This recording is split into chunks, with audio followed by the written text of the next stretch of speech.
né, da nossa sessão de simpósio. Eu vou compartilhar com vocês a tela, porque eu preparei um slide, mas antes eu vou ocultar aqui a barrinha.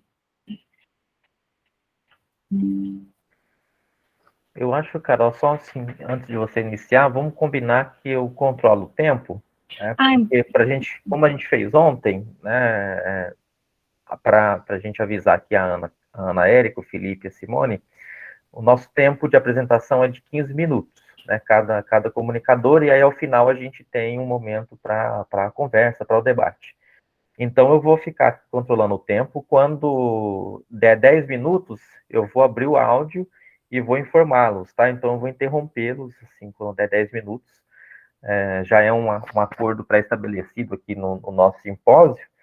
E aí eu informo que faltam 5 minutos para vocês já se encaminharem para a conclusão, né, da apresentação, para a gente ficar dentro do tempo da própria programação mesmo, da Abralic, e aí a gente tem depois um tempo para conversar, e aí a gente pode aprofundar as coisas que ficarem para trás, tá bom? Então, eu vou aqui controlando e informando vocês. Agora devolvo a palavra para a Carol para a gente começar, então. Obrigada, Paulo. Então, só antes de começar, no máximo 20 minutos, né? Não. Isso, Carol. Bom, ontem nós fizemos uma apresentação, né, dos participantes. Eu me apresentei, inclusive, dizendo que a pesquisa faz parte de um estudo de pós-doutoramento que eu faço na Universidade de São Paulo, mas eu acho importante, de uma forma, também dar os créditos ao meu lugar de fala, né? Essa pesquisa eu desenvolvo hoje lá, mas, enfim, os meus estudos foram iniciados em Mato Grosso do Sul, onde eu ainda vivo, e ainda trabalho, né? Continuo vivendo, e, enfim, acho só uma observação. Bem, o nome da minha comunicação de hoje é uma espécie de resposta, né, um recorte, um desdobramento dessa pesquisa que eu faço hoje. O nome da minha pesquisa é Isto um Romance? E é um estudo sobre a poética do Luiz Rufato, mais especificamente sobre Eles Eram Muitos Cavalos. E hoje a apresentação se chama O Lugar da Instalação Literária na Contemporaneidade Brasileira. Então, já tinha dito, né, que o ponto de partida é o estudo sobre essa poética do Luiz Rufato, que completou 20 anos de publicação no ano passado, né, 2021. E, embora já tenha sido publicado há mais de 20 anos, não sei se todos conhecem esse texto literário, ele costuma despertar muita polêmica pela sua forma, né, justamente pela sua classificação ou não classificação, como compreender, né, como conceber essa materialidade artística. Essa pergunta, para quem não sabe, para quem não conhece a obra do Rufato,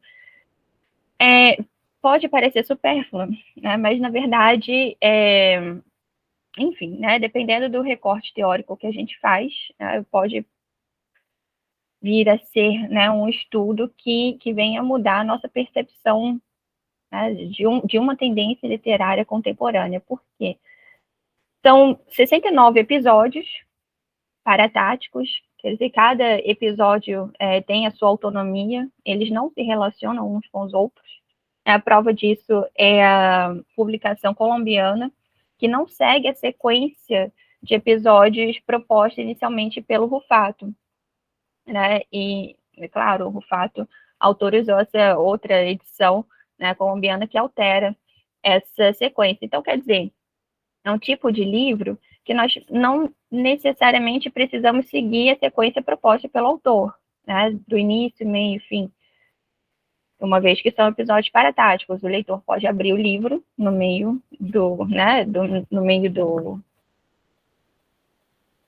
da edição e ler um episódio apenas. Pode fazer a leitura de trás para frente, né, sem haver um prejuízo maior à compreensão do todo da obra. Isso porque são colagens, às vezes de algumas breves narrativas, às vezes de imagens, às vezes de cardápio, às vezes de horóscopo, né? Enfim, é um recorte em que há algumas breves narrativas e outros recortes de ready-made, né, de Salmo, né, aqui, por exemplo, no final, né, no 69, nós temos um episódio, né, de cardápio, no outro nós temos essa tela negra e, enfim, no início nós temos a meteorologia, a previsão do tempo, etc. Então, é um texto que costuma ser um desafio em meio aos debates literários. O Rufato, em meio às diversas entrevistas, né, que já concedeu a respeito da sua própria obra, diz que a experiência que ele teve na Bienal de Artes de São Paulo, né, quando ele conheceu Ritos de Passagem, uma instalação artística do Roberto Evangelista, e aí eu acho que, não sei, né, pela qualidade da imagem, ainda é possível ver os sapatos aqui que compõem a instalação. Na frente parece uma arquibancada, mas são caixas de sapato, e no meio aqui nós temos algumas pedras de Lioz, que são uma referência às calçadas de Manaus. Essa instalação procura propor ao espectador a experiência de visualizar, né, os inúmeros sujeitos invisíveis que transitam a todo instante as grandes cidades brasileiras. Então, é muito comum que nós tenhamos a experiência de transitar entre grandes avenidas de grandes metrópoles, passar por centenas, milhares de pessoas e não ver nenhuma. Né? Então, essa foi a proposta do Roberto Evangelista, morreu recentemente, né, em 2019, que é trazer, né, a ideia de que cada um desses sapatinhos aqui tem uma história de sujeitos anônimos, né, invisíveis socialmente. E o Rufato quis trazer essa experiência, essa concepção de instalação para a obra literária. Né? Lembrando que a instalação é isso, né? É um objeto ou uma projeção, né? Que precisa necessariamente desse espaço de interação com o público. E, enfim, é uma forma artística que não é configurada a partir de uma unidade de sentido, uma unidade técnica, né? E ele quis trazer esse universo temático, né, de dar visibilidade da cor aos invisíveis, e quis também trazer uma forma que não fosse a convencional romanesca, né? Eu trouxe aqui um trecho dessa entrevista, não vou conseguir ler, porque o tempo é escasso, né? Mas, enfim, aqui no finalzinho dessa citação vocês podem ver, né, que ele não compreende, o próprio autor, Luiz Rufato, não compreende o seu livro como um romance, mas como uma instalação literária. Por quê? Rufato compreende que São Paulo é uma cidade inapreensível, né? É uma cidade em que qualquer sujeito que transita por ela tem inúmeras experiências sensoriais, né, visuais, auditivas, de olfato, enfim, e que tentar traduzir isso para uma forma romanesca convencional, né, com uma unidade de sentido, não traria a essência, digamos assim, dinâmica, né, acelerada, que é a experiência contemporânea de transitar por São Paulo. Acontece que nos nossos manuais de literatura, né, de teoria literária, nós não temos ainda o nome de instalação literária. E aqui eu acho que é muito importante fazer um adendo, né, antes de falar sobre isso, que é o Luiz Rufato, além, né, de escritor, é um pesquisador ferrenho de literatura, né? Então, ele não é o tipo de escritor que gosta de digamos assim, né, de pregar uma peça, né? Ele é realmente um escritor como Haroldo de Campos, Augusto de Campos, né, que são escritores que fizeram com que a poética de Mallarmé, por exemplo, fosse acessível no Brasil.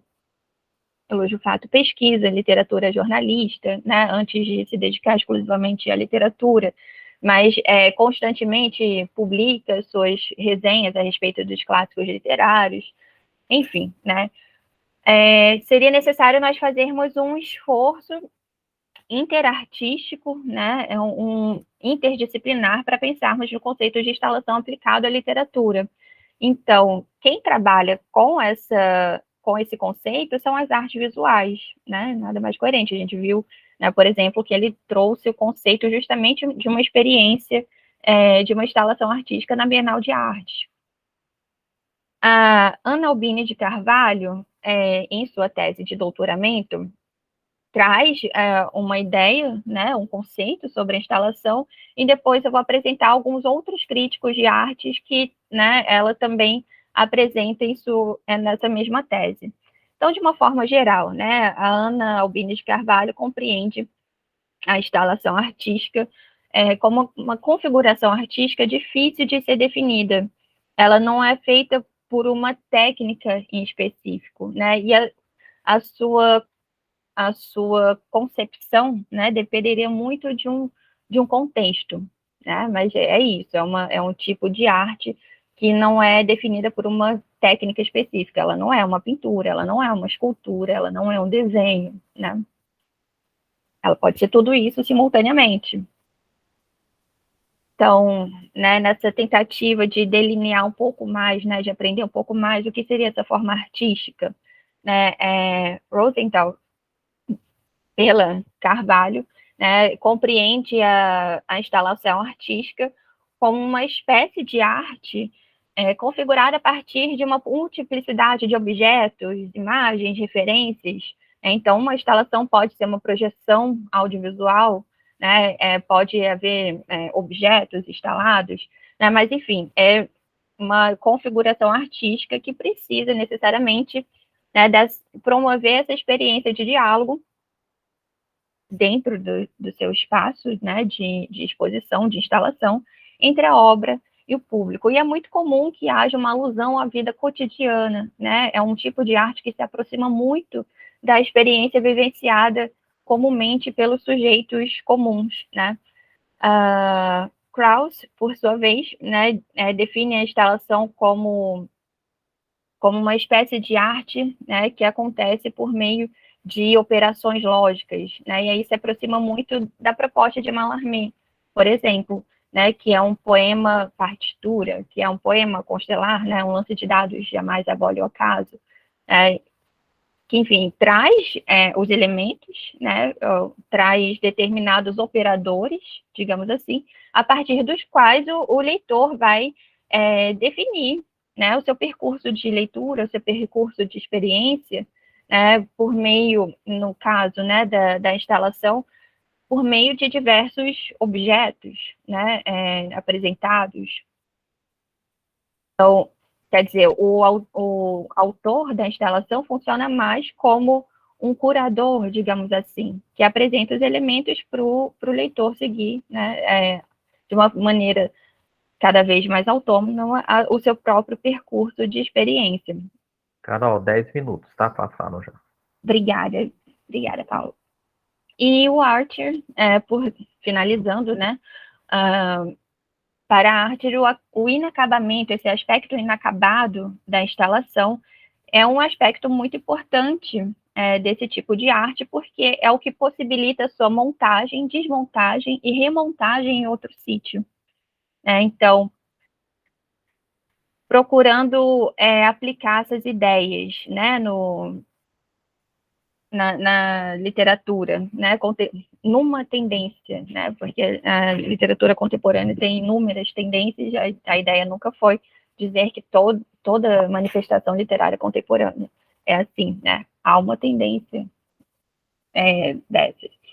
Enfim, a literatura contemporânea, e aí autores como André Valias, como a Verônica Stiger, como o Luiz Rufato, propõem o tipo de texto literário também configurado a partir de uma espécie de inacabamento, por meio da confluência de diversas artes, e aí né, o Rosenthal diz, né, a gente viu que há uma ênfase nessa multiplicidade de objetos, né, e aqui né, estamos falando também de uma multiplicidade de gêneros discursivos que compõem esses textos literários, né? São textos literários compostos por fragmentos que possibilitam uma leitura autônoma, né? Uma leitura que o leitor escolhe o seu próprio caminho de leitura, enfim.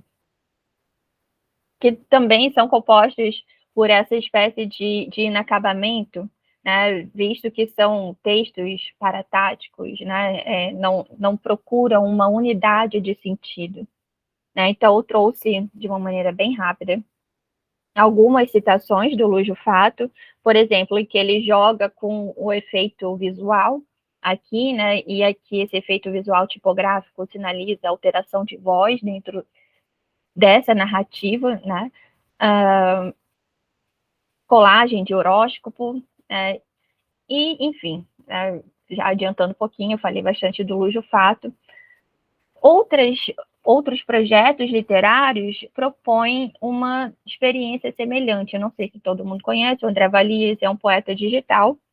Ele propôs o oratório em 2004, a partir do qual houve um desmembramento e instalou o poema dentro do museu, né? Em 2015, uma homenagem ao Rio de Janeiro. Enfim, é um tipo de poema que o leitor precisa necessariamente participar para que haja uma sequência de leitura. Aí o leitor vai escolher a sua sequência de leitura. Né? No caso do oratório, apresenta-se um mapa do Rio de Janeiro, e conforme o leitor vai clicando nesse mapa, vai sendo aberta uma outra janela, né, com poema, com uma música. Então, cada leitor pode ter um percurso diferente de leitura. E isso foi instalado depois, né, houve um outro nome, né, para esse projeto, Palavrinho.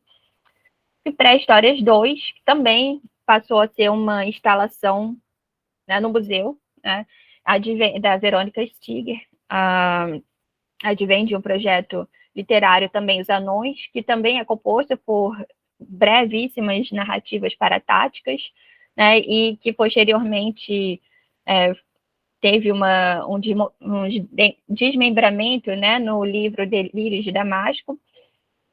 Mas, enfim, essa mesma proposta, né, de uma espécie de texto feito por fragmentos paratáticos, né, que se aproximam muito do cotidiano do leitor e que é necessária a participação efetiva desse para que haja alguma possibilidade de sentido.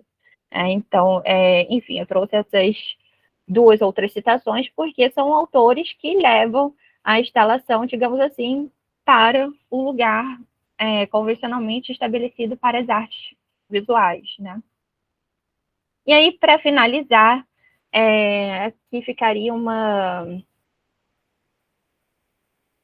convite, né? Um convite à reflexão.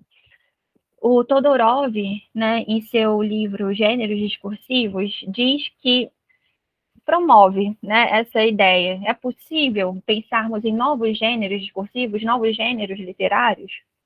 De acordo com o Todorov, é possível sim, né, que haja outros gêneros literários para além do romance, né, para além da poesia. Mas não é, claro, apenas uma desobediência simplesmente que vai fazer com que qualquer livro possa ser pensado como um outro gênero literário. Ele coloca alguns critérios, né? Por exemplo, é preciso que o livro, né, que esse novo gênero literário apresente as suas próprias regras de funcionamento. É preciso que haja, digamos assim, uma sequência dessa mesma proposta, dessas mesmas regras aplicadas em outras autorias, digamos assim, e é preciso que haja, né, uma espécie de consolidação, uma validação social, né, feita por meio do reconhecimento do público, né, que pode ser medido pelo sucesso de livraria, pela atenção dos críticos. Enfim, o tempo já está bem escasso, mas podemos pensar, quem sabe, né, de uma maneira menos tímida, né, na possibilidade de pensarmos na instalação literária como uma tendência, se nós levarmos em conta que a proposta dita explicitamente por Rufato, praticada por ele, é efetivada por outros autores também, que, assim como Rufato, né, recebem a atenção da crítica, recebem a atenção do público. Né? O Rufato vem sido muito estudado nas academias, né, assim como a Verônica Stiger e o André Valias. E é isso, né, gente? É importante pensarmos em novas possibilidades de vermos o mundo, de representarmos, configurarmos o mundo, especialmente quando a gente fala de um local em que tudo costuma nos ser imposto, né? Então, bom, acho que já está muito, o tempo já fica avançado, mas acho que é importante pensarmos em descolonizar o nosso olhar, né? É importante pensarmos em novas formas, né, de compreender o mundo, né?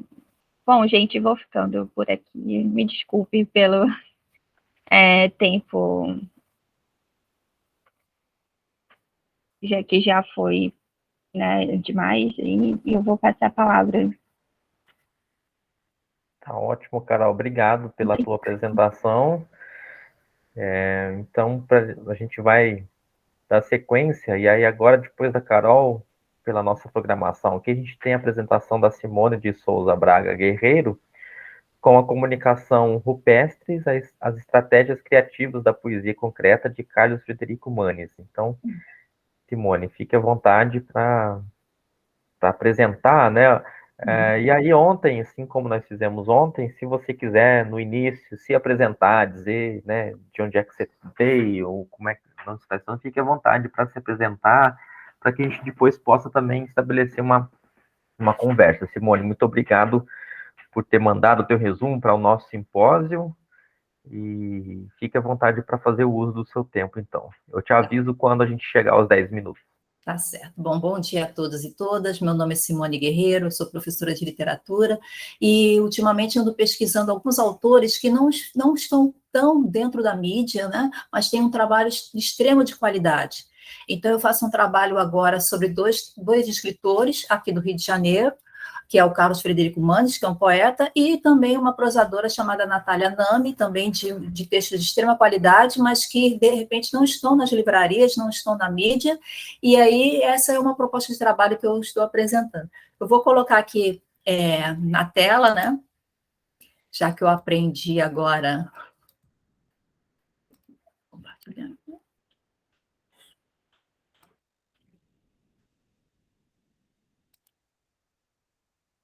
Vocês estão vendo? Já sim, Simone, já apareceu para a gente. Ah, que bom. Então, eu começo aqui com a capa do livro, né, e com o título do livro, que é Rupestre. Primeiro, vou falar um pouquinho do Carlos Frederico Manes, é um poeta carioca, que esse Rupestres é o quarto livro do autor.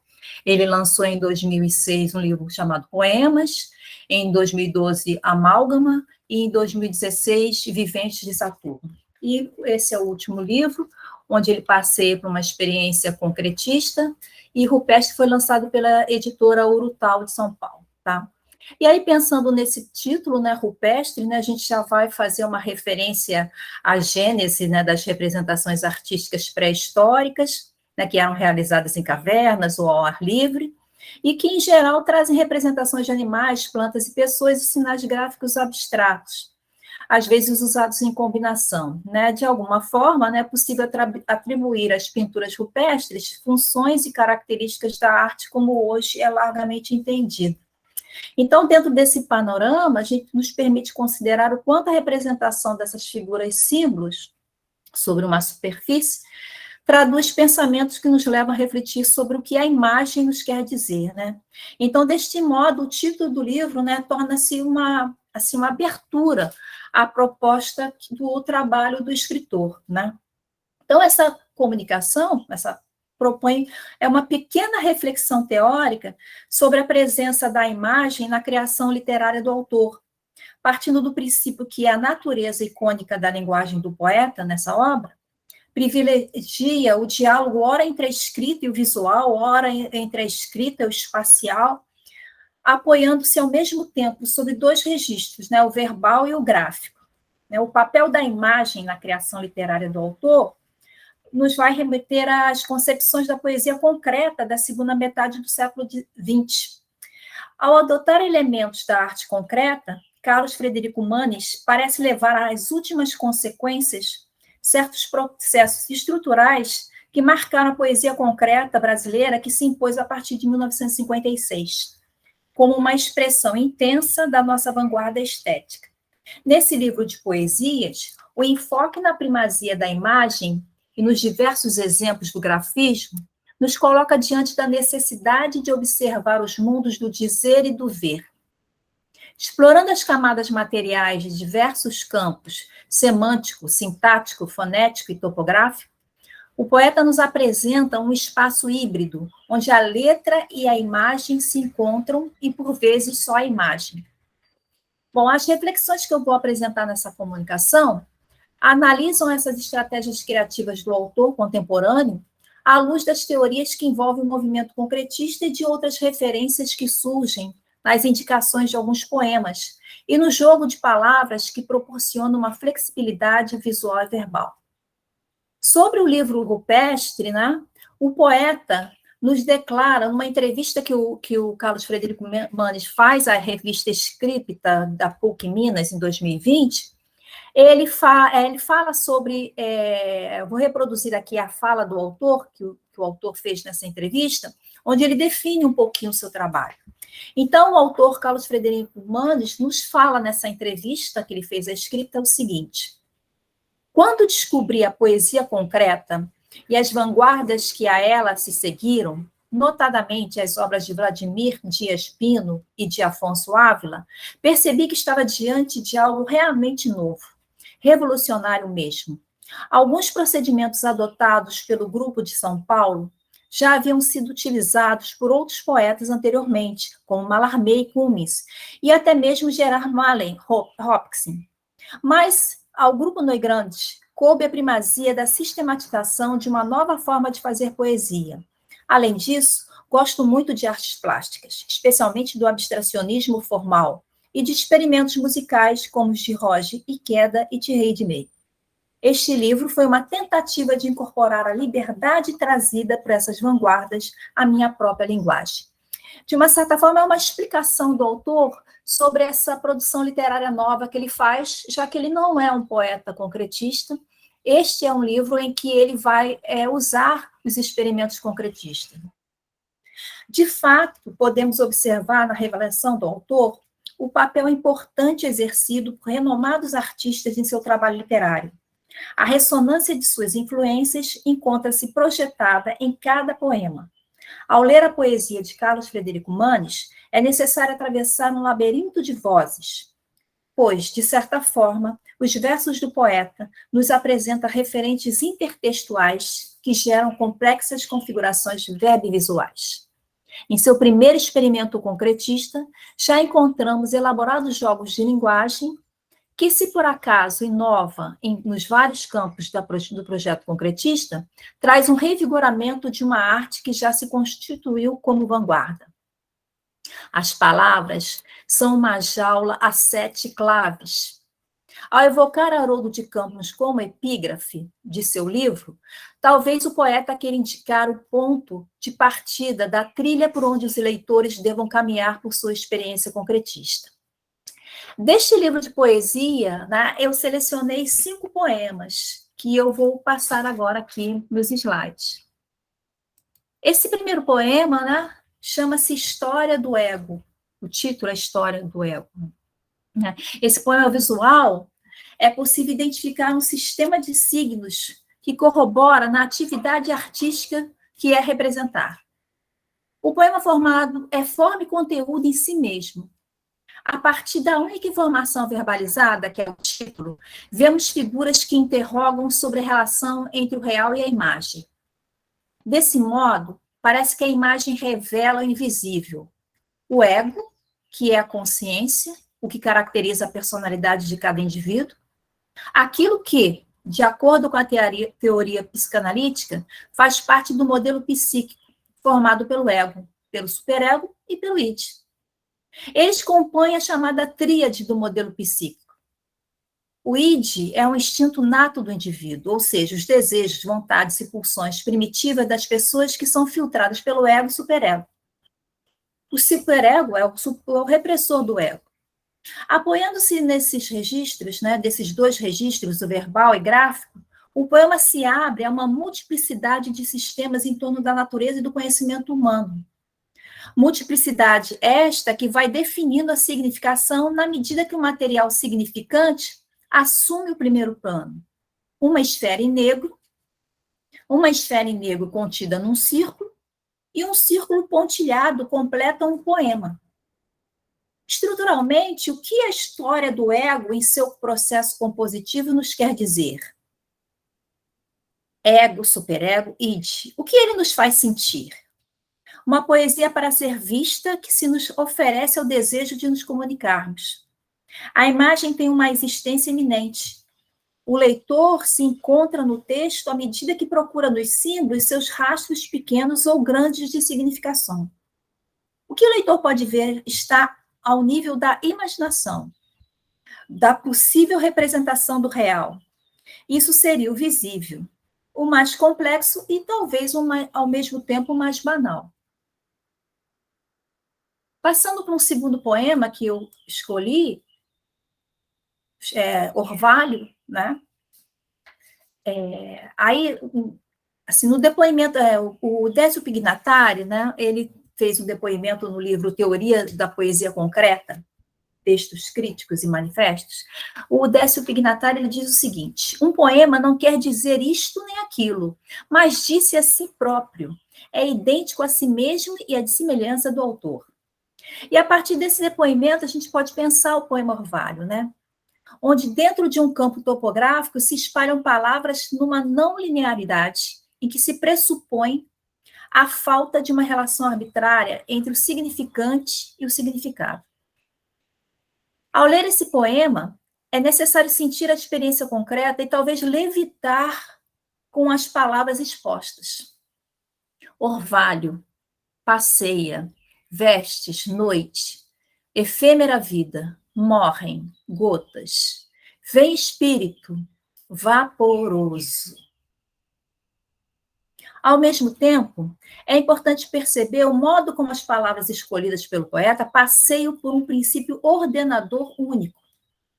O orvalho que desce sobre os montes, as pequenas gotas de água que aparecem à noite sobre as superfícies frias, o orvalho bíblico, o vapor da água que se condensa.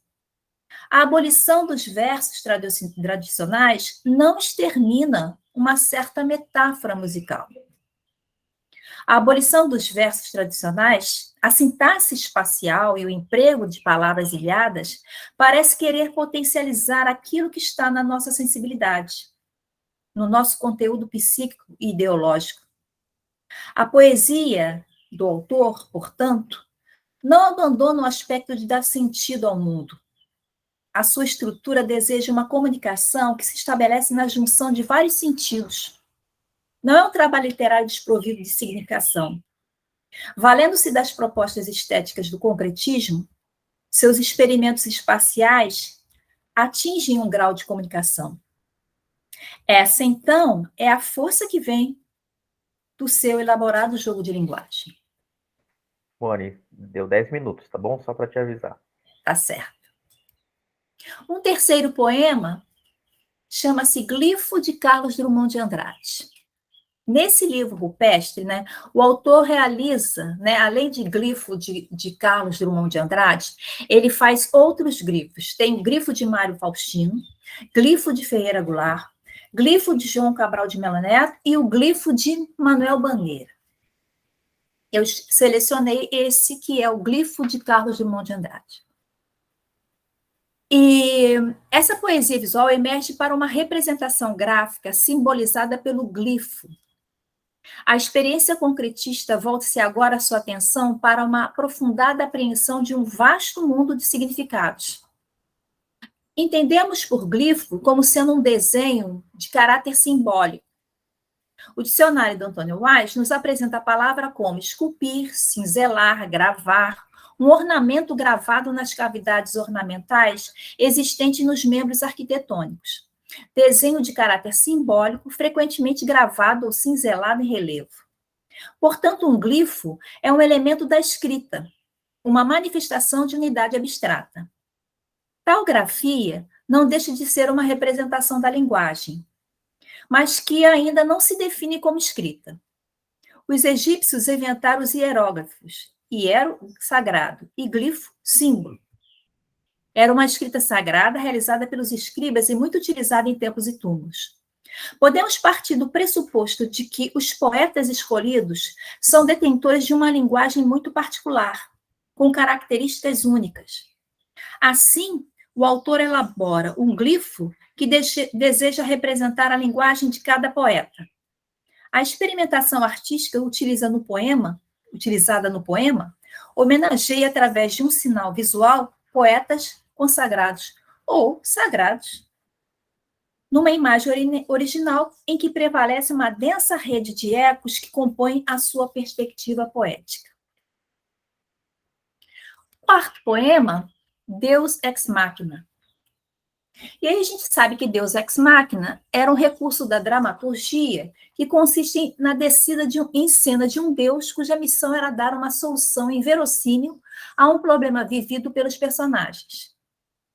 Trata-se da utilização de uma solução inesperada. Um Deus surgido da máquina aparece no palco e resolve os impasses da trama que é encenada.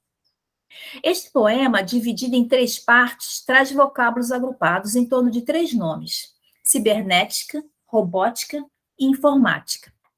Cibernética: orgasmo, inorgânico, organiza, organismo, orgânico. Robótica: semovente, semelhante, sintetiza, sólido, sentido. Informática: linguagem, límpida, limita, língua, líquida. Na maneira como ordena as palavras, vemos o diálogo com o universo digital, um registro de nosso tempo onde a realidade virtual possui tanto destaque. Neste processo de compor, as palavras não atuam como objetos autônomos. O uso que o poeta faz do léxico possui uma lógica interna que nos possibilita a simultaneidade de sentidos. Cibernética, robótica e informática trazem uma marca espaço-temporal definida, em que o mundo tecnológico parece querer substituir a vida natural. Nessa estratégia, que pode nos parecer irônica, a disposição das palavras sugere uma tensão constante e, ao mesmo tempo, uma contradição de ideias vislumbradas em cada verso e que, independente, adquire sentido na estruturação do poema. Compreender esse paradoxo é admitir um impasse sem resolução, o qual nenhum Deus ex machina deseja solucionar. O quinto e último poema que eu selecionei, né, é um livro que traz, olha aqui, né, são 40 poemas, né? Desses 40 poemas eu selecionei esses 5. Eu selecionei o soneto anti-Mallarmé. Né? A gente sabe que os teóricos do concretismo indicam como ponto de partida de sua criação, entre outras obras e autores, a obra de Mallarmé, né? Un coup de dé jamais n'abolira le hasard. Segundo o Haroldo de Campos, como processo consciente, pode-se dizer que tudo começou com a publicação de Um Lance de Dados. O poema Planta, de Mallarmé, a organização do pensamento em subdivisões prismáticas de ideias e a espacialização do poema sobre a página, dito por Haroldo de Campos. Esse poema do Carlos Frederico Manes faz referências explícitas a Um Lance de Dados. A leitura se faz acompanhada do processo da criação poética de Mallarmé. É bastante significativo que se faça relação entre os poemas. As referências alusivas e as intertextualidades, ou seja, o valor sugestivo da relação entre os textos. Esse processo se percebe na disposição das palavras no espaço da página e ao coeso sistema de relações verbais. Embora sinta que um tempo sombrio levante suas garras contra mim, como pedra polida por um rio, fico onde estou, aguardando meu fim. Não. A mulher atraente bastante, ou obra de arte que seja sublime, ao ponto de fazer com que eu descante, ao desejo de morte que me oprime. E assim, por aqui permanecerei, para um dia celebrar a alegria que é não estar vivo e ser um rei, entre os que, enlouquecidos ou tortos, zombarão do terror que me afligia, sob um sol que só se põe para os mortos. Essa estrutura que, em contraposição à organização linear e tradicional do verso, nos chama a atenção em um primeiro momento. O poema Soneto Anti-Mallarmé não traz o fragmentado ao extremo e talvez assim ele se torne um anti-Mallarmé, mas está lá o emprego de diversos tipos e o uso especial da página, e o uso espacial da página. De certo modo, podemos enxergar uma reverência às experiências iniciadas com Mallarmé, ao processo criativo que o poeta francês implementou na história da criação da poesia mundial. Bom, gente, eu termino a minha apresentação com esses poemas. E gostaria só... Esse é o livro, né? Não sei se vocês estão vendo aí, né? Uhum. De poesia do poeta. Eu gostaria só, para terminar, de fazer uma leitura da orelha, né? Que foi feita até pela escritora Natália Nami, que é uma outra escritora que eu também estou trabalhando. E ela fala o seguinte, assim, nesse último parágrafo, é curtinho, né? Na orelha do livro. O leitor exigente de hoje, como aquele a que se referia a Alfredo Bose, que está, texto do Alfredo Bose, à procura de uma palavra carregada de humus moderno e, ao mesmo tempo, capaz de transmitir alta informação estética, encontrará em rupestres serenidade e inquietação, resposta e angústia, antídoto e veneno, irreverência e mistério. Então, eu acho que é uma boa definição desse livro, né? Esse livro é um livro de antíteses, é um livro de contradições. Ele não só trabalha a questão da poesia concreta nesse livro, mas também tem alguns poemas próximos do tradicionais. Então, eu agradeço a vocês, né? E obrigada pela oportunidade. Muito obrigado, Simone, pela tua apresentação. E aí, ao final, a gente vai ter o tempinho do debate, a gente pode voltar a conversar um pouco mais. Eu vou, então, agora convidar a Ana Érica Reis da Silva Kuhn, que vai fazer a comunicação intitulada Relações Interartísticas na Poesia de Paulo Leminski. Então, eu passo a palavra agora para a Érica, agradecendo também por estar aqui conosco, por ter enviado o resumo ao nosso simpósio. Então, Érica, seja bem-vinda e fique à vontade para fazer a sua apresentação. Bom dia a todos e todas. Eu que agradeço pelo meu resumo ter sido selecionado para ser apresentado hoje. Eu sou professora de literatura da Universidade Federal de Uberlândia e eu pesquiso poetas críticos. O Paulo Leminski é um poeta crítico que eu pesquiso desde o mestrado, né? Ele é um poeta de Curitiba, ficou muito conhecido com a publicação da sua obra Toda Poesia pela Companhia das Letras, mas eu me interesso pelo Paulo Leminski muito antes dele se tornar esse poeta tão popular, né? E que era um desejo dele. Também me interesso por modos de produção da poesia contemporânea que destoam desse processo mais tradicional, a exemplo do que a Bruna Beber vem fazendo aí com a publicação da sua poesia. Eu vou fazer a leitura, uma análise de alguns poemas, né? A minha apresentação vai consistir nisso, observando as relações interartísticas que o Paulo Leminski tem na sua obra. Aí eu vou projetar esses poemas para vocês, deixa eu compartilhar, então.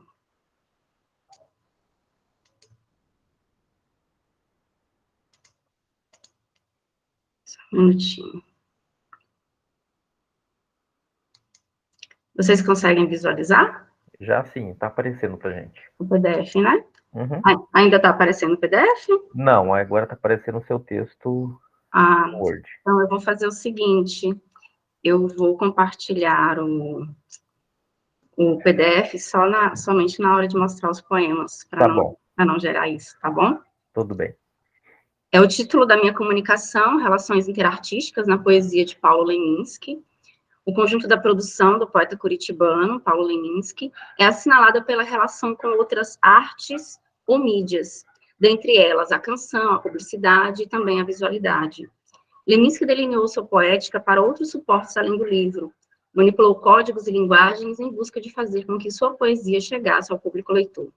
Devido ao diálogo que estabeleceu com outras artes, pode ser considerado como um performer, aquele que prevê com a sua arte uma comunicação ou mesmo uma intervenção.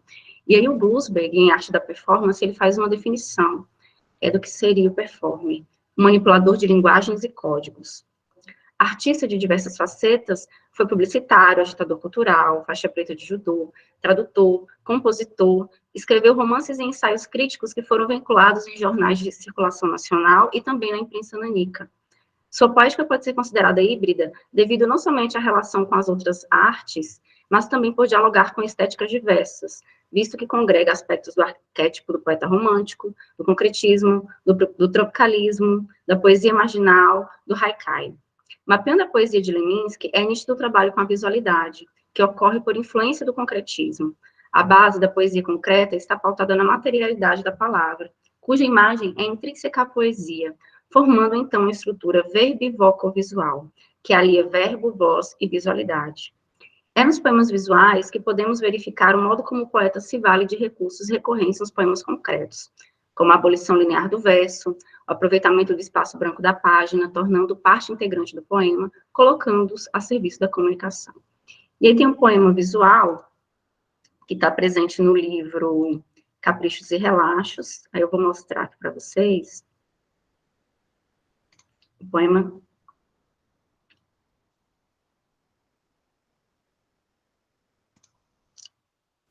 Esse poema aqui, né, da árvore, outono, um tombo só. Aí eu vou voltar aqui para a minha tela para poder continuar lendo a minha apresentação, porque eu não consegui fazer a impressão da minha fala. Esse poema está publicado na seção Solte, de Caprichos e Relaxos, na qual predomina o trabalho com os aspectos visuais e sonoros. O espaço gráfico torna-se o elemento estruturante do poema, que deve ser apreendido como um objeto único de apreciação que congrega palavra, som e imagem. Há um jogo lúdico instituído por meio da disposição das palavras na página, o que permite a interação entre o poema e o leitor, que poderá brincar com as possibilidades de leitura que o poema suscita. O arranjo das palavras, a formar a imagem que remete à queda das folhas das árvores durante o outono, é o primeiro elemento a ser percebido. O poema está posto aos olhos do leitor. A imagem escrita na página concretiza, ao mesmo tempo, a mensagem e os significados do poema. Sobre esse aspecto, Haroldo de Campos, né, na obra Teoria da Poesia Concreta, diz: não há cartão de visitas para o poema, há o poema. Mesmo que Leminski empregue recursos típicos dos poemas concretos, o poema visual reproduzido acima, quer dizer, o poema visual reproduzido, em alguns aspectos, difere daqueles produzidos pela vanguarda. O poema de Leminski remete à visualidade, em certa medida, a uma simetria geométrica, possibilitando que o leitor possa compreendê-lo com um lance de olhar. Isso é possível porque as palavras não possuem ambiguidade, como era típico dos poemas concretos que as criavam propositadamente.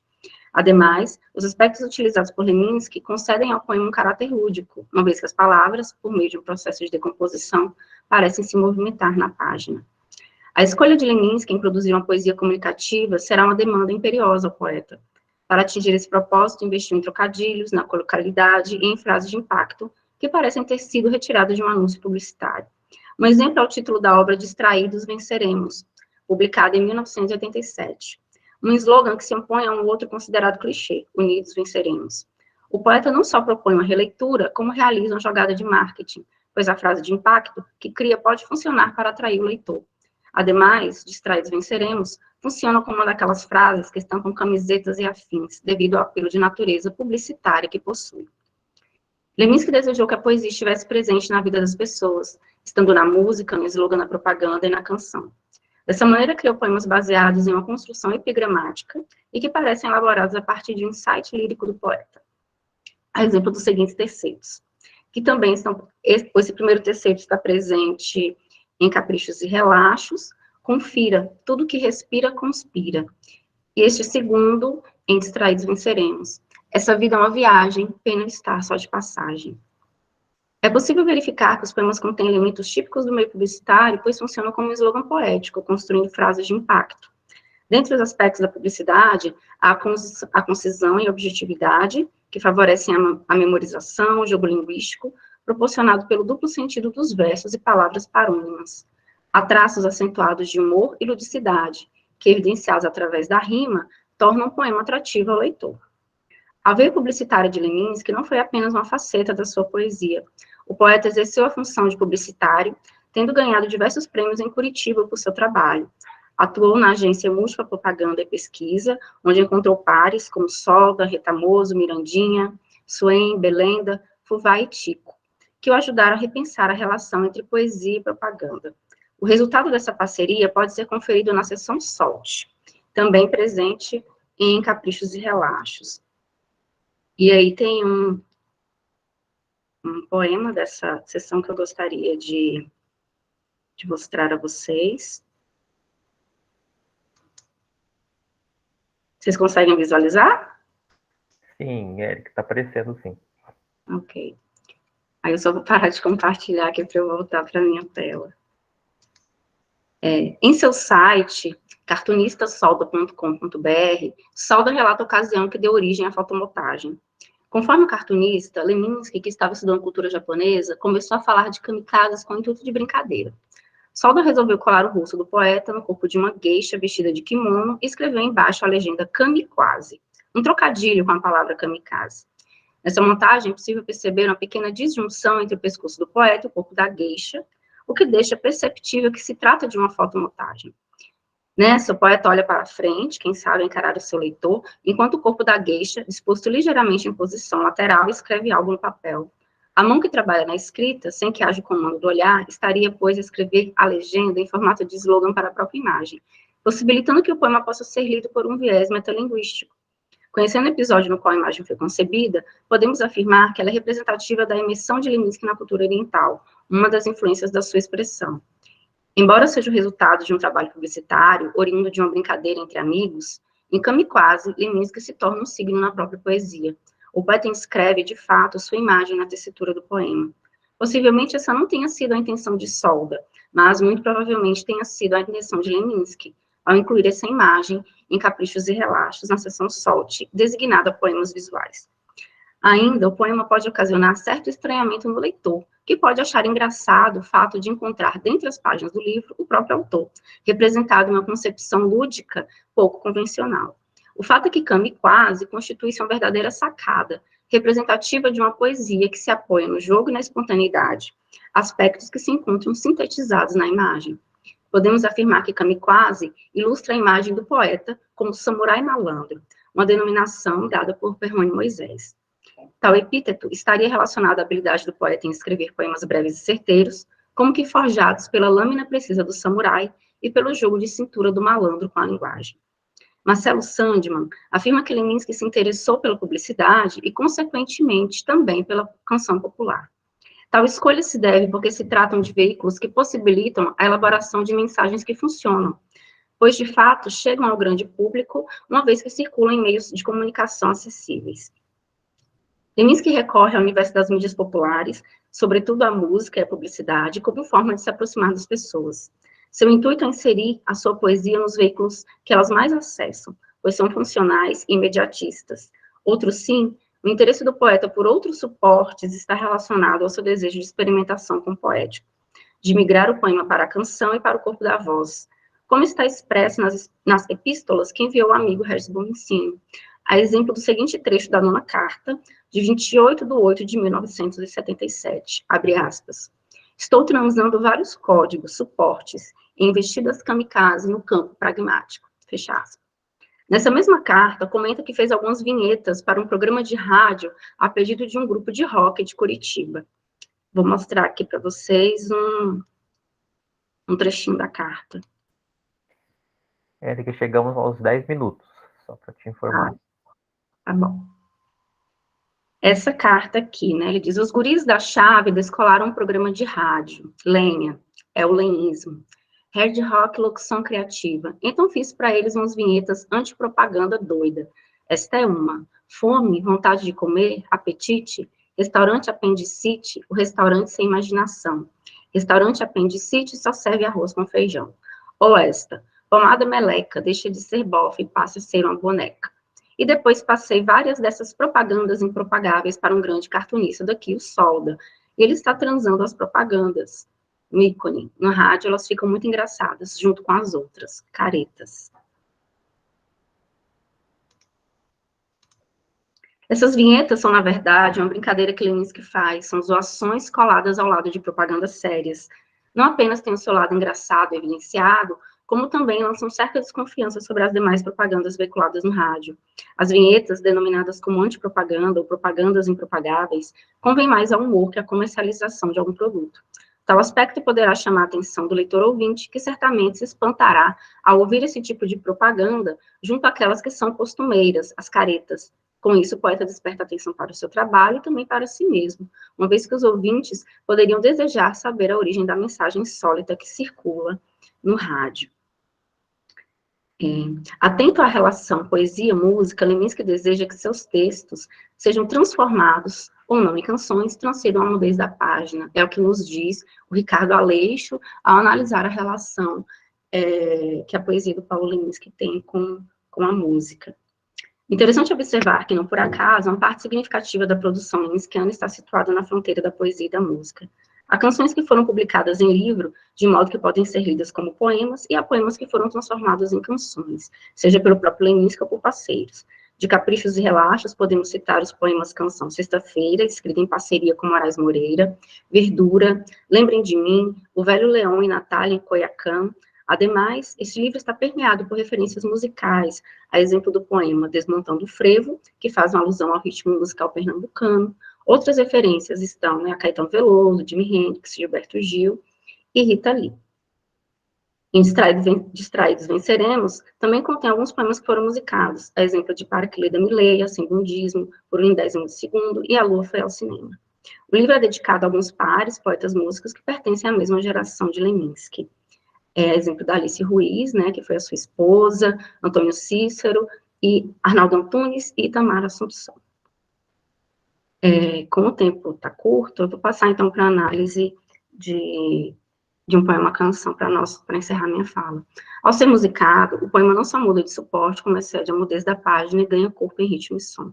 É o caso de Verdura, publicado no livro Caprichos e Relaxos, e gravado por Caetano Veloso no disco Outras Palavras, de 1981. Eu vou ler aqui para vocês o poema, compartilhar aqui com vocês. Verdura. De repente me lembro do verde, da cor verde, a mais verde que existe. A cor mais alegre, a cor mais triste, o verde que vestes, o verde que vestiste. O dia em que eu te vi, o dia em que me viste. De repente vendi meus filhos a uma família americana. Eles têm carro, eles têm grana, eles têm casa, a grama é bacana. Só assim eles podem voltar e pegar um sol em Copacabana. Poema que está presente também em Caprichos e Relaxos. Verdura pode, devido ao seu aspecto híbrido, ser considerado um poema-canção, pois funciona perfeitamente em ambas as expressões artísticas. Na performance de Caetano Veloso, a canção passa de um tom nostálgico, correspondente à primeira estrofe do poema, para um mais alegre e festivo, condizente com a segunda. Esse aspecto, que está inscrito na materialidade do poema, pode ser facilmente observado na interpretação vocal do cantor, que modula a sua voz para outorgar ambas conotações à canção. Interessante observar que, assim como Leminski, Caetano Veloso também é um cantor de postura híbrida, transita da bossa nova ao rock and roll e incorpora performances variadas relacionadas às diversas tendências musicais nas quais se expressa artisticamente. Não por acaso se tornou um dos cantores que Leminski mais admirou, do qual se tornou amigo, e sobre quem escreveu o ensaio Que Caetano Tem. Verdura foi publicada em 1980 e coincide com o regime militar no Brasil. A canção foi censurada em 1978 em um dos shows da banda curitibana Chave. Além dessa banda, Verdura também foi gravada pelo grupo de Curitiba, o Blindagem. O poema-canção, organizado em 2 estrofes, estampa implicitamente uma crítica ao momento político e social vivido no país. Na primeira, há um recorte memorialístico do sujeito lírico, no qual abundam as referências ao verde, que é a cor predominante da nossa bandeira nacional. A cor verde é apresentada em nuances paradoxais, ao mesmo tempo que a cor mais alegre é também a mais triste. Tal aspecto é evidenciado no verso de abertura do poema-canção, que pode funcionar como um jogo entre as palavras verde e dura, que unidas formam o vocábulo verdura. Esse misto de tristeza e alegria é uma alusão aos tempos políticos do país. O verde, que representa esperança, também é a cor presente nos uniformes dos militares que impunham temor. A tristeza referente à cor verde pode estar relacionada ao fato de o sujeito lírico afirmar que vendeu os filhos a uma família americana. Porém, os filhos foram vendidos para que tivessem uma vida promissora, uma vez que estariam vivendo em um lar com melhores condições financeiras. Só assim eles podem voltar e pegar um sol em Copacabana, nos diz os versos do poema. Então, verde também pode estar relacionado à cor da grana, ao dólar americano, grama bacana. Verdura é permeado pela ironia, por conter uma crítica relacionada ao regime ditatorial implementado no país. A ironia também está relacionada à naturalidade com que o sujeito lírico trata a venda dos filhos, que na verdade deveria ser considerado uma situação trágica. Aliada a isso, o poema Canção tem um ritmo lúdico, festivo e alegre, tipicamente tropicalista. É um poema-canção que circulou nos meios de massa, que traz implicitamente uma crítica política e social, que pode ser acessada pelo leitor mais aparelhado, ou mesmo por aquele que viveu o contexto da ditadura no país. Além de chegar ao público através do rádio, aqueles que são fãs de Caetano Veloso, que gravou a canção no disco Outras Palavras.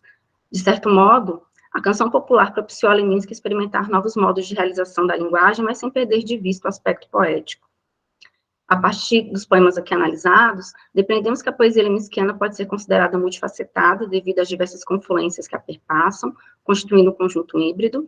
Dentre as diversas linguagens com as quais Leminski interrelacionou a sua obra, podemos elencar a visualidade, a canção e a publicidade como elementos fundamentais da sua poesia. O poeta buscou no jogo de leitura proporcionado pelos aspectos visuais, na concisão da publicidade e na simplicidade da música popular, uma forma de conquistar o leitor. Os aspectos da poesia de Leminski, bem como a própria postura que manteve como artista multifacetado, desenvolvendo atribuições diversas e manipulando códigos que iam além do literário, nos fez perceber que a sua poesia poderia ser lida pelo viés interartístico. A poesia de Leminski é o resultado do labor que o poeta tem com a linguagem, ao dialogar com outras artes e propor que a palavra possa ser experimentada. É essa a minha fala, agradeço a atenção de vocês. Obrigada. Obrigado, Naelic, pela tua apresentação.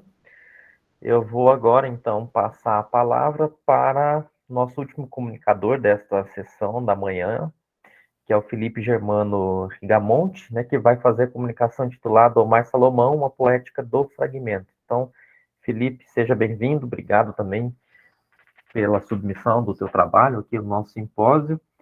Passo a palavra para você fazer uso do seu tempo, então, meu caro, eu te aviso quando a gente atingir os 10 minutos do tempo. Ok, muito obrigado. Bom dia, pessoal. Primeiramente, eu vou pedir desculpas aí pela questão da câmera, porque... Vocês estão me ouvindo bem? Sim, estamos. Porque eu tive que mudar de local, eu perdi meu fone, enfim. Aí eu tive que... Aí acabou ligando aqui sem querer. Bom, pessoal, eu vou ter que compartilhar minha tela inteira, porque eu não estou conseguindo compartilhar o meu... Vocês estão vendo a apresentação? Sim, Felipe, está aparecendo. Bom, pessoal, então, como o nosso colega lhe disse, minha apresentação ela se chama Omar Salomão, uma poética do fragmento. Eu sou aluno do mestrado e e também me graduei em letras pela Universidade Federal de Mato Grosso do Sul, estou aqui representando o estado, junto aí com a colega que apresentou primeiro, a Carolina, né? E, bom, eu queria falar um pouco sobre o Omar Salomão, mas primeiro eu gostaria de apresentar para vocês essa página que ele abre, o terceiro e último livro de poemas que ele publica, que é Pequenos Reparos, em 2017, tá? No qual ele faz uma colagem com uma espécie de gravura que ele realiza num caderno pessoal dele, que é de onde ele tira a poesia dele, e ele se vale aí de uma citação do Kazuo Ono, que, se eu não me engano, foi um bailarino, poeta japonês, né? Que em alguns momentos ele acaba citando. E na fala do Ono, né, ele diz: um peixe vem entrando, tudo se revolve porque entra um peixe. Essa é a única mudança. Lá para o final da apresentação vocês vão entender por que eu decidi trazer isso, mas por enquanto fica aí a reflexão durante esses minutinhos aí que eu vou estar falando, e eu vou retornar a essa fala do caso Ono, né. Bom, para quem não conhece o Omar Salomão, ele é filho do poeta Wally Salomão, ele foi poeta marginal aí, brasileiro, né? Ele é poeta carioca, e ele já realiza alguns trabalhos aí, já desde 2005, né, quando ele publicou o primeiro livro dele, A Deriva, que é o primeiro livro de poemas. Eu tenho aqui em forma impresso, porque eu não consegui comprar, né, eu até tive que entrar em contato com ele para ele poder me disponibilizar, já que ele é meu objeto de pesquisa no mestrado. E ele realiza alguns trabalhos, como curadorias, ele ajuda a montar algumas instalações artísticas, né? E também ele já participou de uma banda chamada Vulgo Quinho e os Cara, em que ele faz algumas intervenções poéticas, né, no meio das músicas. Se vocês quiserem, tem no YouTube ou no Spotify, quiserem ouvir as músicas. Bom, e o Omar Salomão, né, ele vem desde 2005 publicando 3 livros, então, A Deriva, que é o que eu já mostrei, o Pequenos Separos, e o segundo, Impreciso, né? O A Deriva, ele publicou em 2005, Impreciso em 2011 e Pequenos Separos em 2017. Recentemente ele publicou um outro livro em 2021, só que é a dissertação dele de mestrado em forma de livro, né?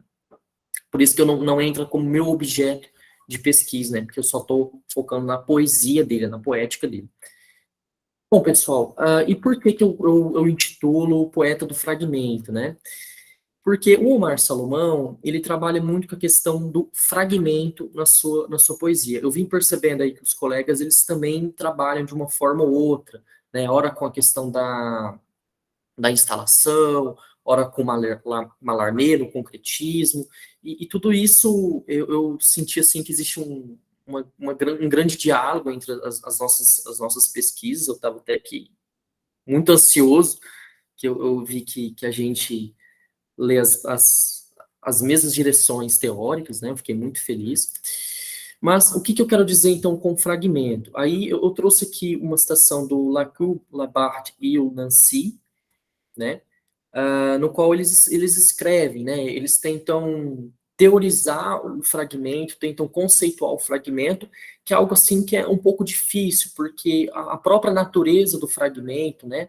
Ela impede um pouco que ele seja conceituado, porque o fragmento, ele é, como diz as 3 primeiras palavras da citação, é um relativo inacabamento, né? Um inacabamento que impede que o próprio termo, o próprio conceito seja encaixado em uma ideia fixa, enfim. Mas dá para a gente tentar contornar isso e trabalhando com o próprio texto literário e tentar aí analisar como que o fragmento ele se faz presente assim nessa poesia contemporânea que a gente está lendo, essa literatura contemporânea. A primeira colega que apresentou, Eles Eram Muitos Cavalos, eu estou lendo, inclusive, estou adorando o livro, ele é bem doido, assim, mas eles conversam muito. Eu fiquei muito feliz de ter descoberto esse livro, né? Mas, enfim, eu vou ler a citação para vocês, né? Então, o fragmento, ele entraria nesse... o seu relativo inacabamento, né? Que seria muito próximo ao ensaio, ou la ausência de desarrollo discursivo, pensamiento de cada una de sus piezas, la variedad y la mezcla de los objetos sobre los que puede tratar un mismo conjunto de piezas, la unidad del conjunto, en cambio, constituida de alguna manera fuera de la obra, en el sujeto que en ella se muestra o en el juicio que en ella transmite suas máximas. Peço perdão pelo espanhol, mas eu quis trazer a original, né, da obra que eu consegui encontrar. Então, esses autores, eles colocam o fragmento numa posição de... Ele não tem nem um começo nem um fim, ele é um recorte de uma totalidade que parece não existir mais, ou ela não quer mais existir, né? O fragmento, então, ele fica muito flutuando sobre essa totalidade, talvez inexistente, né? A gente até se pergunta, ao ler os textos do Omar Salomão, né, para onde aquilo levaria, né? Para onde aquele poema que nem tem começo nem fim, ele parece um pedaço que ele recortou e colocou ali. Você se pergunta, poxa, mas de onde que ele tirou isso? Será que tem mais desse poema? Será que tem um fim? Né? Como que ele construiu isso? E aí você fica meio flutuando também nessa falsa percepção de que falta algo ainda para ser colocado ali, né? Então, o Omar Salomão, ele trabalha bastante isso, principalmente no seu último livro de poemas, né, que é o Pequenos Separos, que é onde ele leva essa sua poética, essa sua técnica à máxima potência, né, quando ele começa a abraçar mesmo esse fragmento. Quem já leu o Walter Benjamin, né, ele brinca bastante com o fragmento, inclusive o Walter Benjamin é um das minhas linhas teóricas que eu sigo junto com o Schlegel, Friedrich Schlegel, um romântico alemão, ele escreveu o Dialeto dos Fragmentos em forma de fragmentos. Não sei se vocês tiveram oportunidade de ler o trabalho dele, mas ele escreve em pequenos fragmentos, em frases, em parágrafos pequenos que não tem a ver uma coisa com a outra. Você poderia ler ali na ordem que você quiser, você pode modificar a ordem, enfim, e eles não seguem ali um pensamento lógico, aquele racionalismo linear, né, que a gente tanto via aí nos séculos passados, que agora na contemporaneidade acaba sendo questionado, acaba sendo ressignificado, né. E aqui eu queria trazer, não é necessariamente um poema fragmento do Salomão, mas ele explicita qual que é a posição dessa voz poética diante desse mundo igualmente fragmentado, porque nós vemos que o mundo atual ele é constituído às vezes até de lances de memória, ou lances de visões, a gente não tem muito acesso ao todo, porque tanta coisa que existe, tanta coisa que deixa de existir, e isso dificulta uma apreensão do todo, né? E o Salomão, ele vai escrever, né, no seu poema, que inclusive não tem título, tá? Esses poemas do último livro dele não tem título, eles perdem o título. No primeiro livro tinha, aí aos poucos ele vai retirando, ele vai lapidando a técnica dele ali. Mas enfim, quando tudo parar de girar, eu vou correr à praia, procurando os destroços. Salto pier, vasculho fundo, atrás de vestígios, segredos, pedaços íntimos de um quebra-cabeça esquecido, remendos nesse barco sem leme, improviso, pá em remo, e à medida que a água entra, água e sal, mar e suor, miro o firme horizonte, o impossível horizonte, miro o ponto mais distante, tudo é caminho, e remo, e cavo, e cavo, e remo. Bom, aqui ele se aproxima muito daquela imagem do escavador benjaminiano, que ele tenta cavar o chão, procurar nos tesouros, né, nos destroços, nos fragmentos, nas ruínas, ele tenta fabricar o seu mundo, né?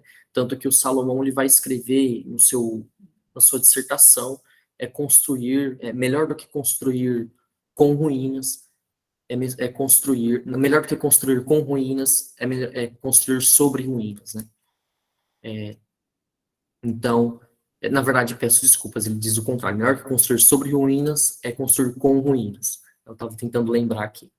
Então, o Omar Salomão, ele parece juntar nesses seus livros essas ruínas, ele junta fotografia, rabiscos, borrões, às vezes ele até mantém no caderno dele, né, no livro publicado, as rasuras que ele teve no caderno pessoal dele, no momento em que ele foi escrever, ele se vale muito do manuscrito, da sua caligrafia manual, aquela caligrafia crua, né, rígida que nós escrevemos, e a gente erra, e a letra às vezes sai feia, sai bonita, e ele tenta trazer isso para o livro dele, né, ele tenta manter essa rasura, às vezes ele apaga o que ele escreveu e escreve por cima, ou às vezes ele faz colagens sobre os escritos, sobre os poemas, e acaba virando uma verdadeira instalação literária, né, como a colega que apresentou disse, tanto que eu fiquei extremamente feliz com o termo que ela usou, que esclareceu bastante coisa para mim, algo que eu não tinha pensado muito sobre. Mas a gente chega, então, na questão da forma virando conteúdo, né? Dessa forma que é conteúdo ao mesmo tempo e que, se nós formos destrinchar a forma ou o conteúdo, parece que a coisa, ela deixa de fazer sentido do jeito que ela fazia antes, né? Eu não sei se vocês já leram também Benjamin, ele tem no Infância Berlinense, em 1900, né? Ele fala sobre um episódio em que ele, quando criança, mexia na gaveta de meias e a meia era uma bolinha de meia, né? E quando ele enfiava a mão dentro, ele sentia como se ele estivesse colocando a mão dentro de uma bolsa. Mas quando ele puxava, a bolsa se desfazia. Né? A meia, né, o tecido da meia e a bolsa era a mesma coisa, a forma e o conteúdo. Então, é uma imagem que eu também me valho, eu gosto muito dessa dessa escrita metafórica, né, interpretativa que o Benjamin traz, e é o que o Omar Salomão ele faz com os seus poemas. Na orelha de livro, do segundo livro dele, Impreciso, ele vai escrever: os poemas perderam os títulos, se fragmentaram, se confundiram. Nesse processo de escrita, reescrita, me feiçoei a minha letra, as minhas rasuras, ao meu caderninho. Tornou-se parte do processo a intensidade que encontro e invento nas frases, como se a caligrafia mantivesse o texto quente e cheio de segredos. A fragilidade também se encontra na escrita do poema, feita de lápis de olho, que borra com o toque. O lápis de olhos dela, a instabilidade dos olhos para exprimir o interior dele. Aqui o Omar ele está se referindo que alguns poemas ele escreve com os lápis de olho da esposa dele. E o lápis de olho, quando você passa no papel, se você passar a mão, ele borra, o que você escreveu ali vai ser destruído, vai ficar um vestígio, vai ficar uma rasura, né? Essa falta, essa ausência. Então, ele trabalha com isso também. Os próprios poemas dele, que infelizmente não consegue reproduzir isso na publicação, né? Vai ter que publicar, vai ter que, enfim, digitalizar, mas é como ele trabalha no caderno pessoal dele, né? Essa união da forma e do conteúdo do poema, que ao mesmo tempo ele é fragmento, ele é efêmero, ele é frágil, e a sua própria materialidade, aquilo que ele utilizou para escrever, o lápis de olho, né? Ele mantém essa vivacidade do poema, uma certa organicidade dentro da própria construção, da sua técnica, né? Felipe, só para te avisar que chegamos aqui em 10 minutos. Tá. Muito obrigado. E aqui eu trouxe duas digitalizações que eu fiz para trazer para vocês sobre o último livro dele, né? Uma na página 56, que ele reproduz essa colagem que ele retira de algum livro, né? E aí ele rabisca, provavelmente deve ser algum lápis bem grosso, né? Alguma caneta, né? E mantém ali somente uma frase, que é: eu com frequência me vejo como o rabisco. Eu trouxe exatamente essa espécie de poema, texto, colagem, né? A gente não sabe muito bem o que é, do que se trata, às vezes ele traz mini-contos, crônicas, enfim. Mas eu trouxe para representar, para mostrar para vocês como que ele trabalha com a questão da ausência, né? Ele reduz o texto original, né? Ele reduz as suas colagens que ele pega, citações externas, ele transforma, né, em algo dele, né? Ele reduz tudo isso em frases, em fragmentos. Então, não importa o que há antes, né, ou o que vem depois, importa essa apreensão mínima do espaço e do tempo em que ele consegue colocar ali no texto. E aí, na segunda imagem, a gente vê um desenho de um alçapão, se eu não me engano. Aqui ele tentou reproduzir uma parte, acho que do caderno dele, tá? Isso aqui tá no livro mesmo, tanto que tá a caligrafia viva dele, e aí tem um texto antes, que também tá borrado, tá manchado, né? No qual está escrito: a maré vaza na firmeza que retorna, deixando pedaços de na areia, minha pesquisa avança e recua feito a eu imagino que seja maré, sou eu quem para sobre o cais, água correr. Então, ele vai tapando, ele vai escondendo, colocando sobre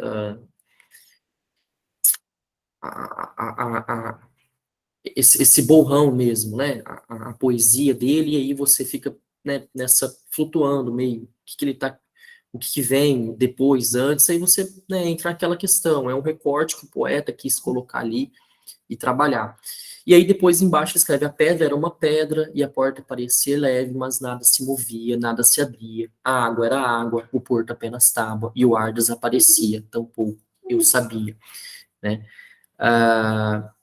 Também se aproxima da poesia dele, que vocês vê que, às vezes, não tem conexão, nem o desenho, nem o poema que ele traz, nem o poema nem antes, nem depois, né? Então, parece que a gente tem muito contato com esse caderno pessoal dele, né? Esses fragmentos, essas poesias que mal acabam e já começa outra, né?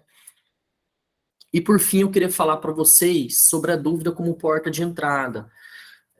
Eu tento enxergar isso, a dúvida, a falta, né, o silêncio como porta de entrada, porque eu considero muito a dúvida, a partir da perspectiva do Vilém Flusser, eu acho que tem uma citação dele depois, sobre um local de potência, porque a dúvida, ela não é nenhuma certeza, nenhuma incerteza, ela abre porta, né? Então, aquela ausência, aquele borrão, aquela rasura que existe no texto, fica como essa potência, né? Esse devir que nunca chega lá, né? E aí o Omar ele vai trazer uma espécie, isso aqui é um recorte de um texto que ele traz no último livro, no Pequenos Separos.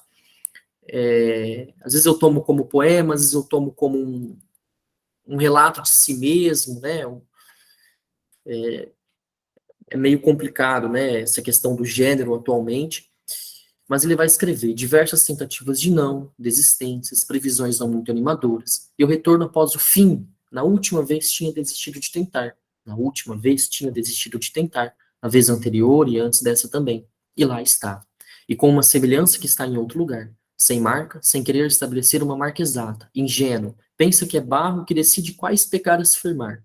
Mas e se o chão for de areia? Se a água vier lamber, apagar, afogar? Sigo após esse grito. Debaixo d'água, horizonte algum em mira. Apenas os pés pisando destroços e tesouros, impossíveis de se diferenciar.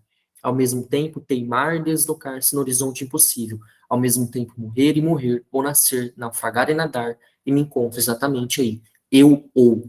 E eu até brinco um pouco com esse eu ou que ele coloca, que é o eu ou como aquela conjunção ou, né?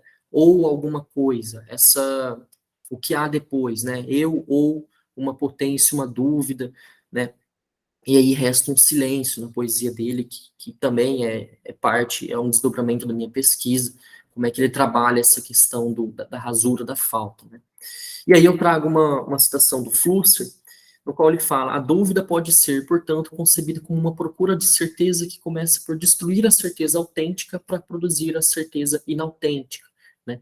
Segundo Flusser, quando a dúvida ela é instaurada, a certeza anterior, a fé anterior, ela é destruída para ser colocada uma fé posterior, uma nova fé, uma nova certeza, que ainda é inautêntica, mas será autêntica depois de se pensar sobre ela, enfim.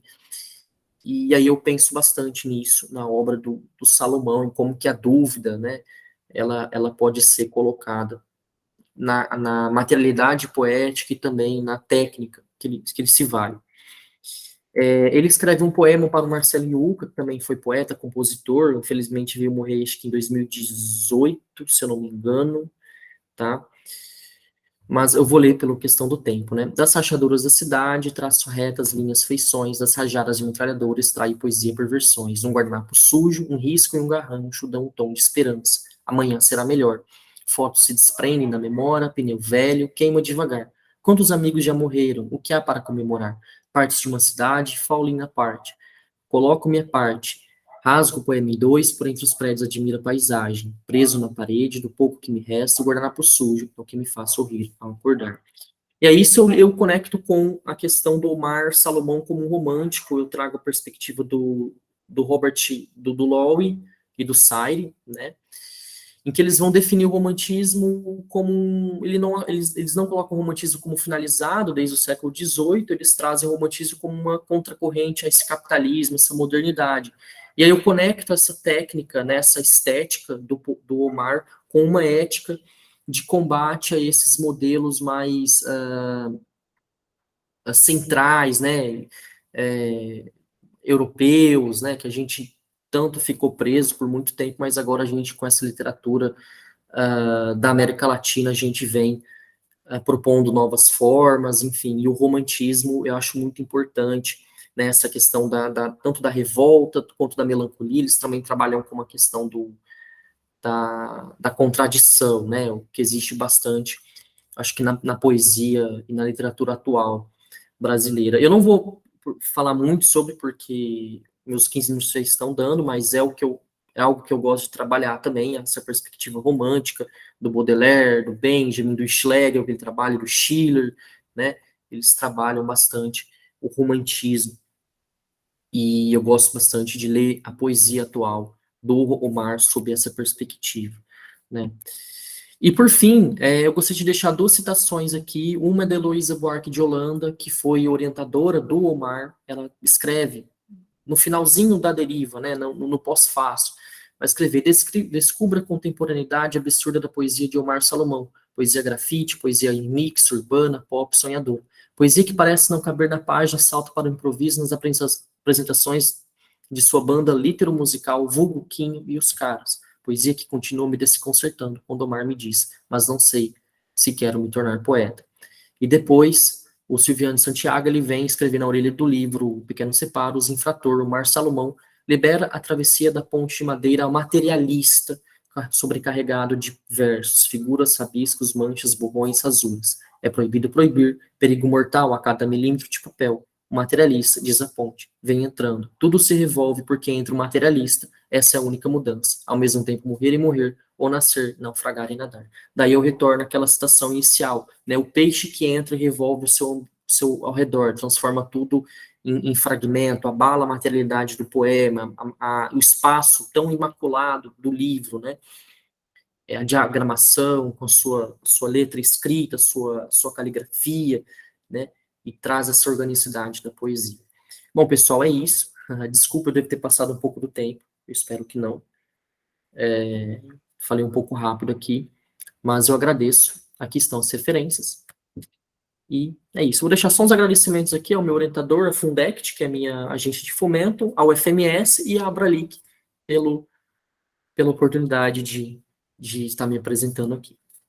Obrigado, Felipe, pela tua apresentação. Bom, gente, depois das 4 comunicações dessa sessão da manhã de hoje, a gente tem ainda aqui 30 minutos para uma conversa, para um debate, né? Eu acho que são trabalhos muito instigantes, todos os que foram apresentados aqui, né? Desde o Luiz Rufato, passando pelo Carlos Frederico Manes, o Leminski e agora o Omar Salomão. E aí eu vou deixar agora, né, a palavra aberta para vocês se sentirem mesmo à vontade para trocar, para fazerem perguntas, observações, se quiserem pontuar alguma outra questão, né? E aí eu só saliento que o professor Wellington ainda não pôde entrar, né? Ele está em trânsito, então provavelmente ele não conseguiu a conexão para estar conosco nessa manhã, mas no período da tarde certamente ele estará presente, né? Porque inclusive ele tem a comunicação que ele vai fazer à tarde, né? Mas então está aberto, assim, agora para a gente poder conversar um pouquinho sobre os trabalhos que foram apresentados aqui. Sintam-se à vontade para falar.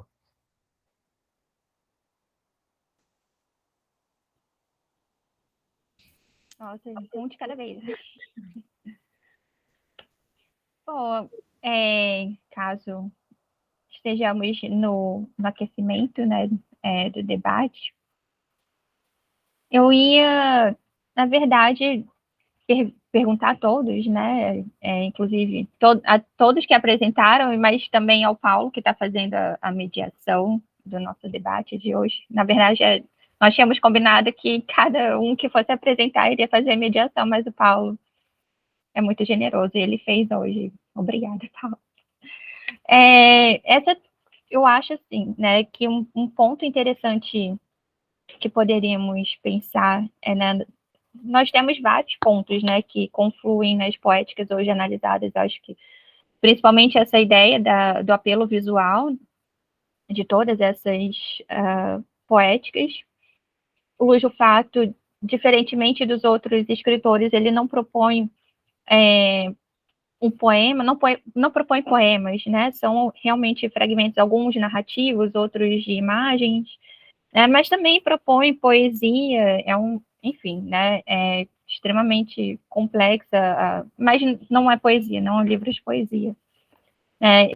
E eu acho que, quem sabe, um ponto de partida para pensarmos nisso seria justamente a última questão levantada pelo Felipe, essa ideia do romantismo, né? Me interessa muito pensar a partir dele, porque nessa perspectiva que ele fala do Michael Louvi, né, do Revolta e Melancolia, o romantismo é compreendido como uma estrutura de pensamento, né? Uma estrutura de pensamento que, uma vez que surgiu, nunca deixou de existir, né? Ela não se limita naquele movimento literário. Enfim, me interessa bastante essa perspectiva, porque o romantismo surge como uma espécie de revolução estética, né? E depois ele passa a ser uma espécie de regra normativa compreendida dessa forma pela academia, no sentido de que, por exemplo, eu percebo muita resistência acadêmica de pensar em novas possibilidades de forma, é como se não houvesse mais nenhuma possibilidade de existir algum outro gênero literário para além do romance, né? O romance, e aí Bakhtin fala isso também, né? O romance é uma forma revolucionária, nunca vai deixar de existir, mas a academia tende a se posicionar de uma forma como se, claro, né? O romance vai sempre se reinventando, ele agrega vários outros gêneros, mas é como se nós não pudéssemos pensar em outras dimensões estéticas, né? O romance surge no século XVIII e desde então, como se a gente não tivesse autorização de quem? Né? Autorização de algum ser superior, uma instância superior, né, que viesse a chancelar a existência de novas formas literárias. Mas, e aí, voltando, né, à ideia de uma revolução estética, é interessante nós pensarmos que o romantismo surge justamente na defesa da existência de novas formas, né? E, enfim, no questionamento dos limites da literatura, né? E hoje, escritores que materializam esse pensamento romântico em outras formas, para além do romance, lembrando que o romantismo se materializa na poesia também, né? Por exemplo, as pessoas costumam pensar muito do romantismo na forma romanesca, mas, né? E, enfim, não se resumiria a isso. E aí, enfim, né, para não me perder, me parece um tanto interessante retomar esse pensamento do romantismo, né, na sua originalidade, nessa sua proposta, né, de apresentar novas formas de pensamento que acompanhassem o avanço dos tempos modernos, o avanço do capitalismo, né, e o que isso significa em termos de renovações artísticas e o que isso significa na interferência da forma de vida e na forma de compreender a vida. E aí eu ia perguntar, né, para vocês, de uma forma geral, que vocês compreendem, ou se faz algum sentido essa ideia, né, de acompanharmos essas novas possíveis formas de literatura a partir dessa estrutura de pensamento, né, romântica, revolucionária, digamos assim, ou, enfim, o que, né, se, por exemplo, se o advento do cinema, né, nossa, gente, agora vocês vão ouvir uma interferência aqui horrorosa. Mas, enfim, né, com o avanço de novas tecnologias, considerando o romantismo, é possível pensarmos, né, em adventos de novas formas? E agora eu vou desligar o microfone aqui, porque está horrível, gente.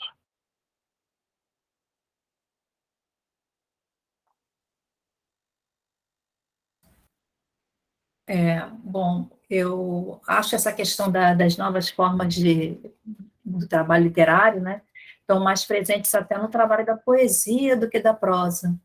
Né? A poesia ela tem um movimento muito maior de inovação do que a prosa. Né? Talvez isso seja natural, porque a narrativa ela é mais envolvente no termo de conta uma história, todo mundo conta uma história, né?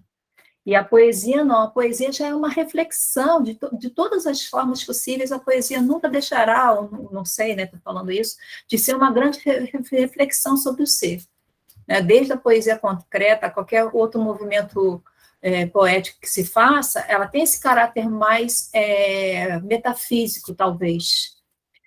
E por isso ela esteja mais aberta às novas formas. Historicamente, ela é aberta a novas formas. Né? Quando a gente fala de Mallarmé, o que o Mallarmé trouxe de inovação do trabalho poético, né? Que a gente trabalha até hoje com essas questões, no momento em que se fazia uma poesia também de outras formas. Então, nessa questão de uma inovação, né, de um trabalho que se faz mais aberto às inovações, acho que a poesia toma sempre à frente do que o texto em prosa, né? Não sei, estou falando, porque agora o meu trabalho de pesquisa se faz mais dentro do trabalho poético, dentro da poesia. Então, na verdade, eu estou dando uma opinião sobre essa questão das inovações e das novas formas de trabalho artístico, né?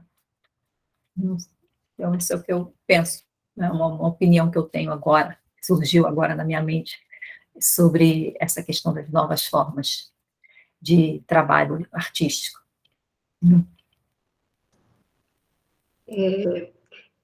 A professora Simone cita o Mallarmé, né, e eu concordo que o Mallarmé, ele abre, né, esse processo de experimentação com a palavra poética, e eu acho que nós sempre sentimos isso na poesia, né, a poesia funcionando como esse laboratório de experimentação.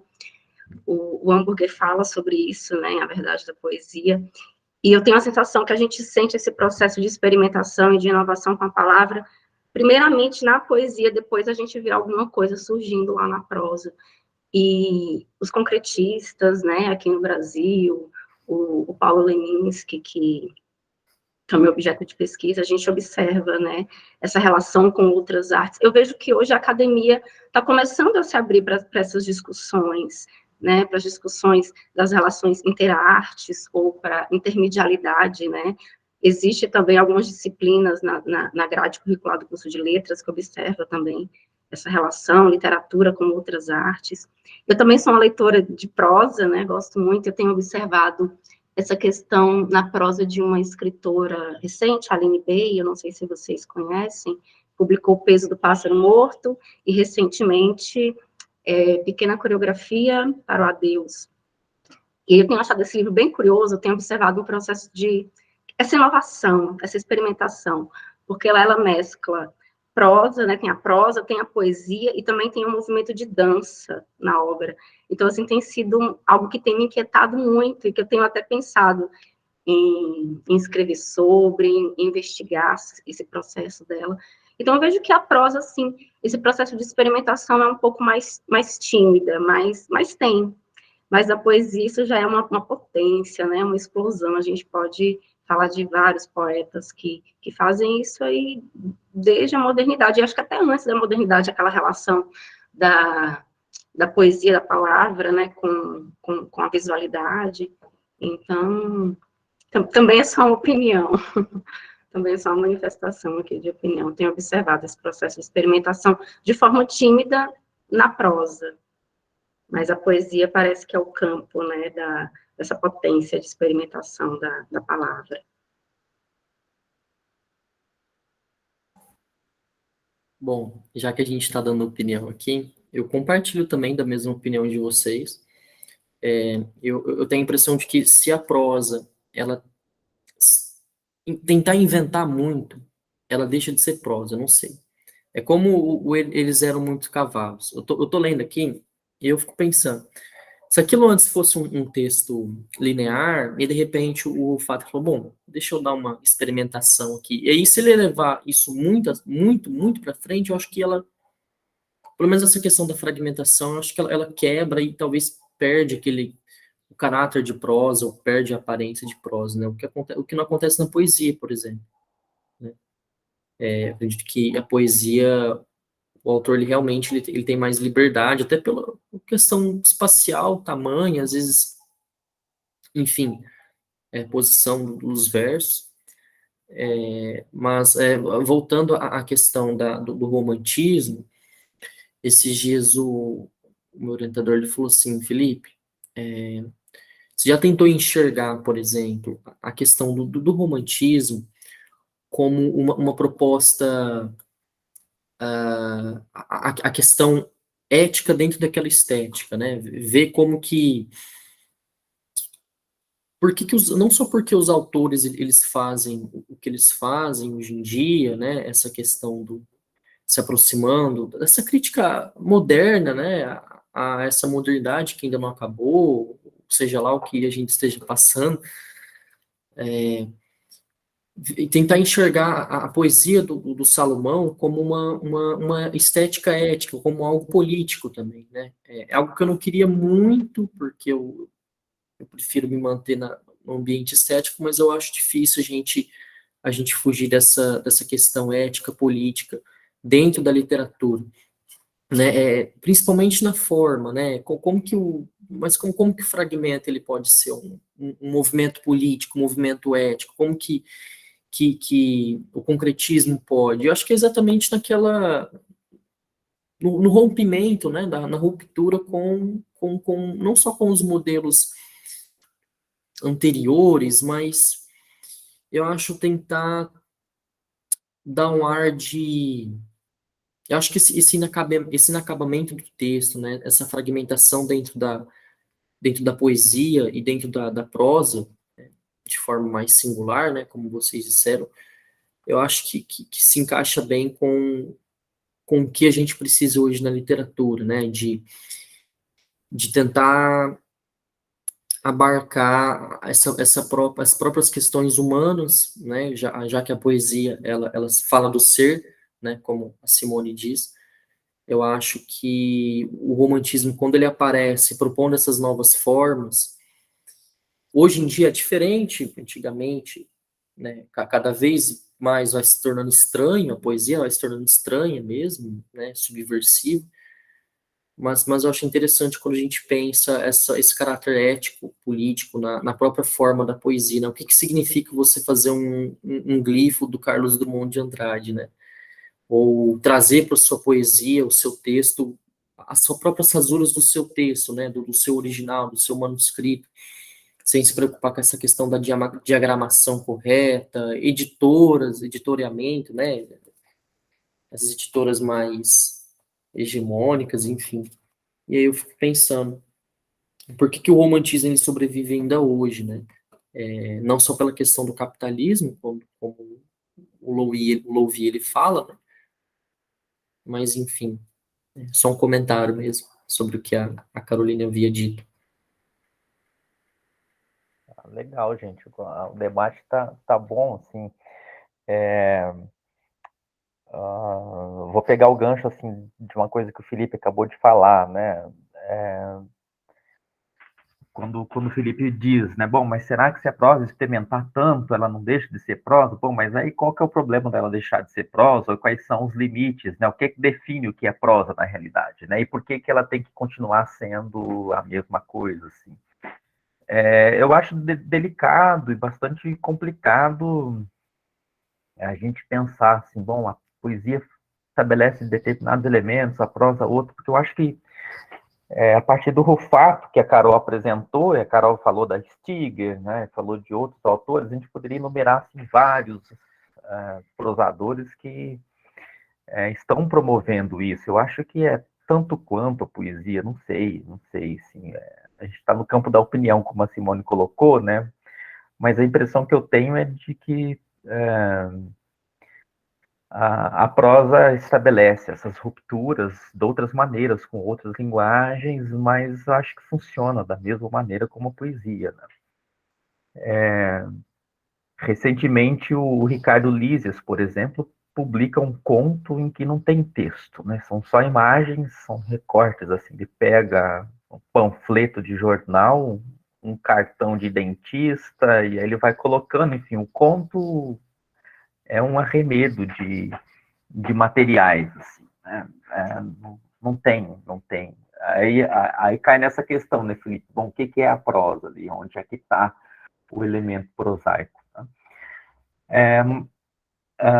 Aí, mais uma coisa que eu fiquei pensando a partir das falas de hoje e me fez voltar muito a uma leitura que o Marco Ciscar faz né, da poesia contemporânea, sobretudo uma leitura muito haroldiana, né? O Marco Ciscar, ele se apropria muito daquela ideia do Haroldo a partir da questão do poema pós-utópico, né? E aí, quando eles vão projetar aquela ideia da pluralização das poéticas possíveis, né? Quando a gente vê aí o Carlos Frederico Manes recuperando toda uma tradição concretista. Gostei muito da leitura da Ana Érica, porque tira também o Leminski daquela zona da poesia marginal, alguma coisa assim, né? Que é o contexto em que ele tem uma recepção crítica maior, assim, quando ela traz para discussão essa relação entre as várias linguagens que circulam e que entram em circuito, né, na poesia do Leminski, isso expande um pouco a nossa possibilidade de leitura. E é legal também que essa pluralização a gente vai ver exatamente nesse modo de circulação das linguagens. Eu me lembrei muito, né, de um poema do Ali Salomão, claro, né, por causa do advento também da discussão a partir do Omar, que é o Cobra Coral, né? Não sei se vocês se lembram desse poema, que é recuperado lá do texto do Montaigne, né? Quando o Montaigne pega o relato dos índios que cantam aquela canção, depois o Ali Salomão faz o poema, e depois o Caetano vai musicar, né? Então, os meios de circulação também, os modos em que esses textos circulam vão dando novas possibilidades e aberturas de leitura desses textos.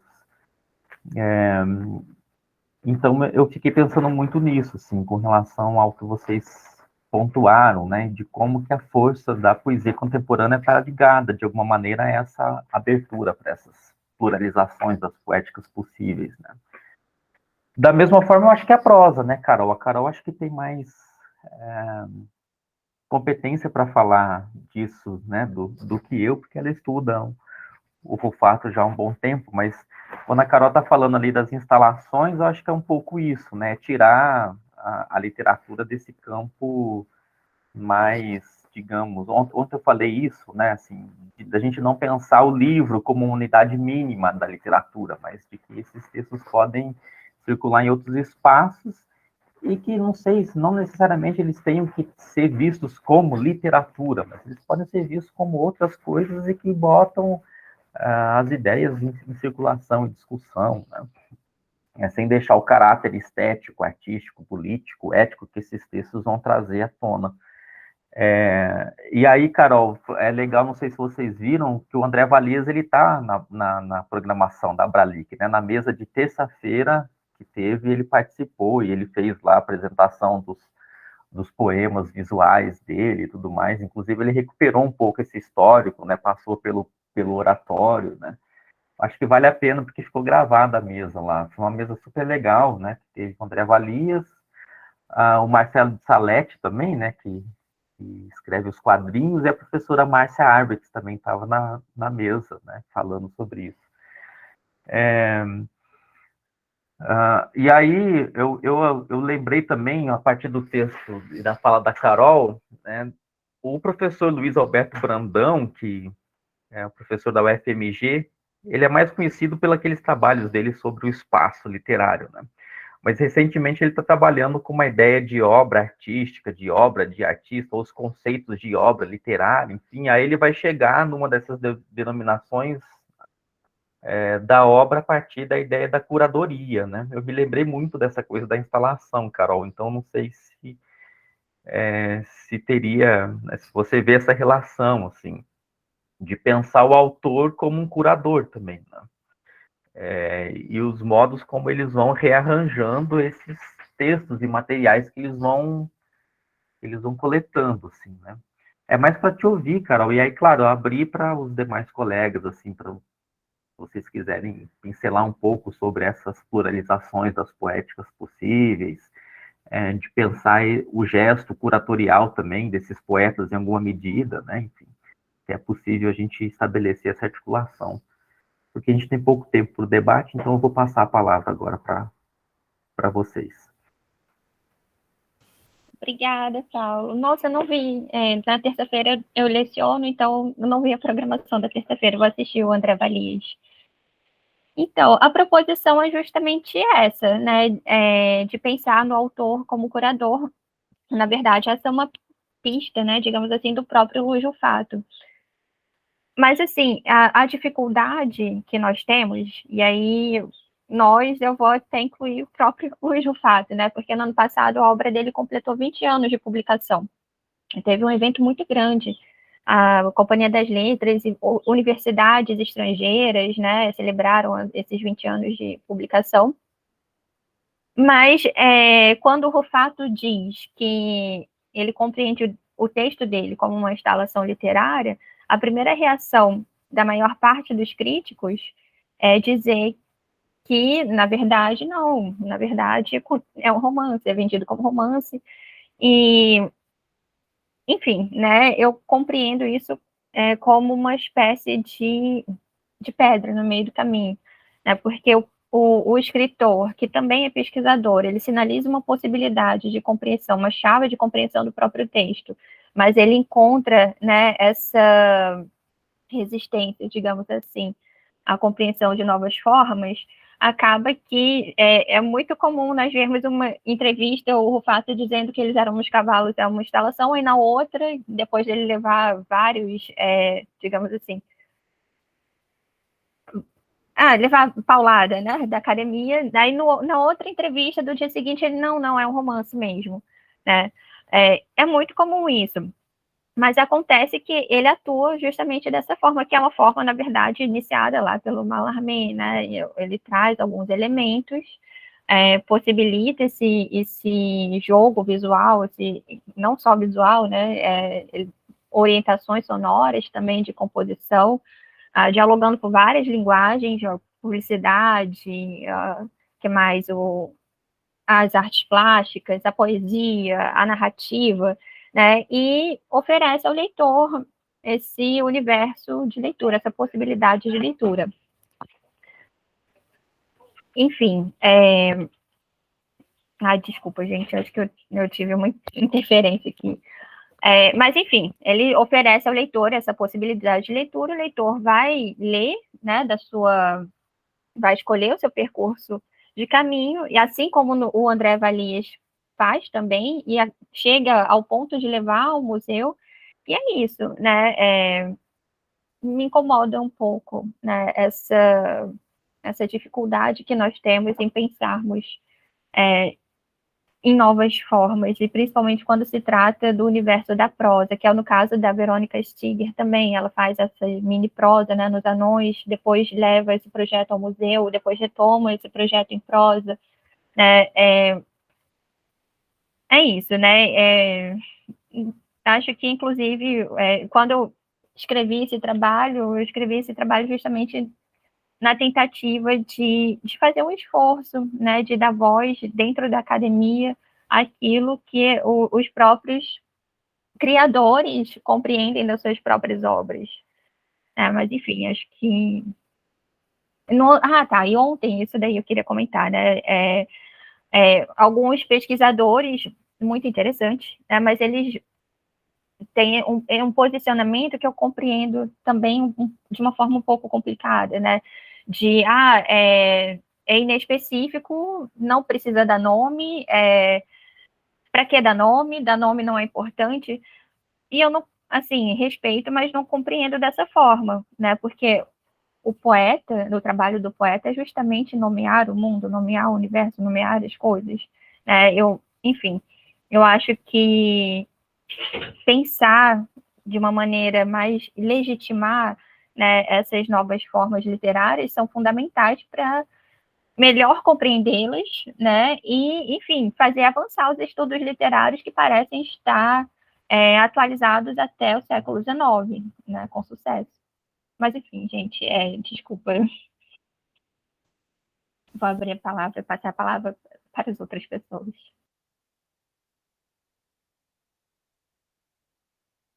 Se alguém quiser falar, né, claro. Simone, Ana, Érica, Felipe, Paulo.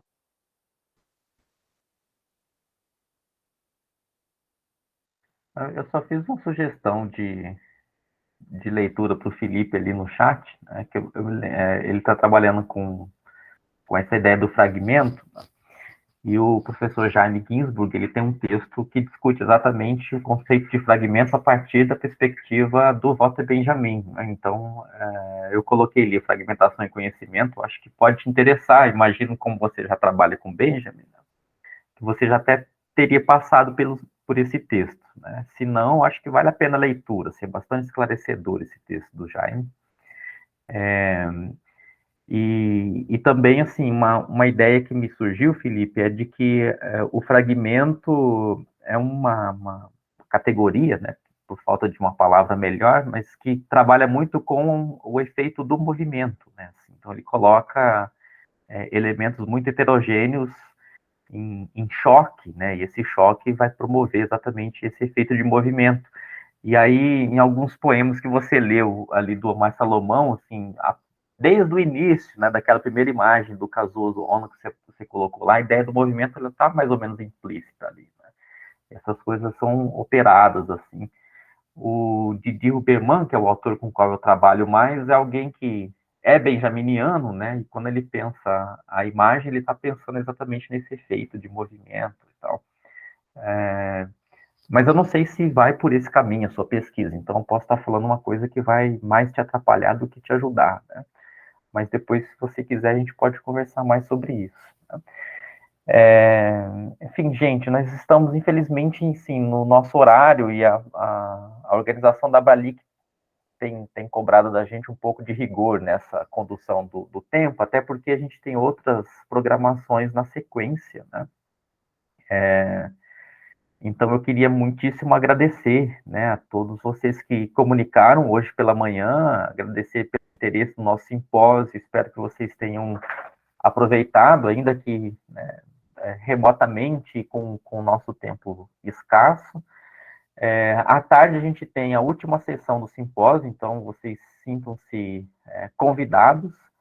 A gente vai ter mais 3 comunicações no período da tarde, e aí a gente vai tentar fazer um encerramento, recuperando a memória dos trabalhos que foram apresentados desde ontem, né, para a gente tentar estabelecer uma conversa com tudo que passou por aqui. Assim, né? Tem sido muito proveitoso, né, esse momento de debate, de contato com muitos autores e com muitas propostas de diálogo. Então, queria muitíssimo agradecer mesmo, né, e passo a palavra para a Carol, que é minha colega aqui na coordenação do simpósio também, para ela fazer os agradecimentos e a gente poder encerrar a nossa manhã. Obrigado, gente. Bom, queria enfatizar o agradecimento a todas e todos vocês que apresentaram hoje. Agradecer a Diane, que fez a abertura do nosso simpósio hoje. Obrigada, Diane. Obrigada, Paulo, que tão gentilmente e generosamente fez a condução da mediação hoje. Eu fiquei meio nervosa por isso, e ele percebeu e, enfim, né, fez essa mediação. E parabenizar também, né, o trabalho de vocês, muito interessante todos eles, muito consistente, inclusive vou pesquisar, enfim, né, os artigos publicados, espero que vocês publiquem no e-book que vai ser feito pela Bralic, e foi um prazer conhecê-los, e convidamos, se vocês puderem, é claro, para a nossa apresentação que vai acontecer à tarde, né, na sessão da tarde, finalizando esse simpósio. Mais uma vez, muito obrigada, bom dia.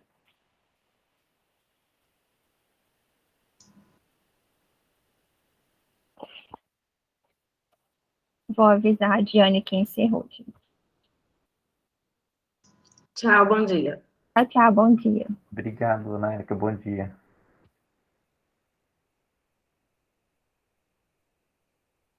Oi, Paulo. Oi, Carol, acho que terminou a gravação, Diane? Eu não sei se ela está ouvindo a gente. Mas qualquer coisa, depois acho que eles vão cortar, né? Paulo.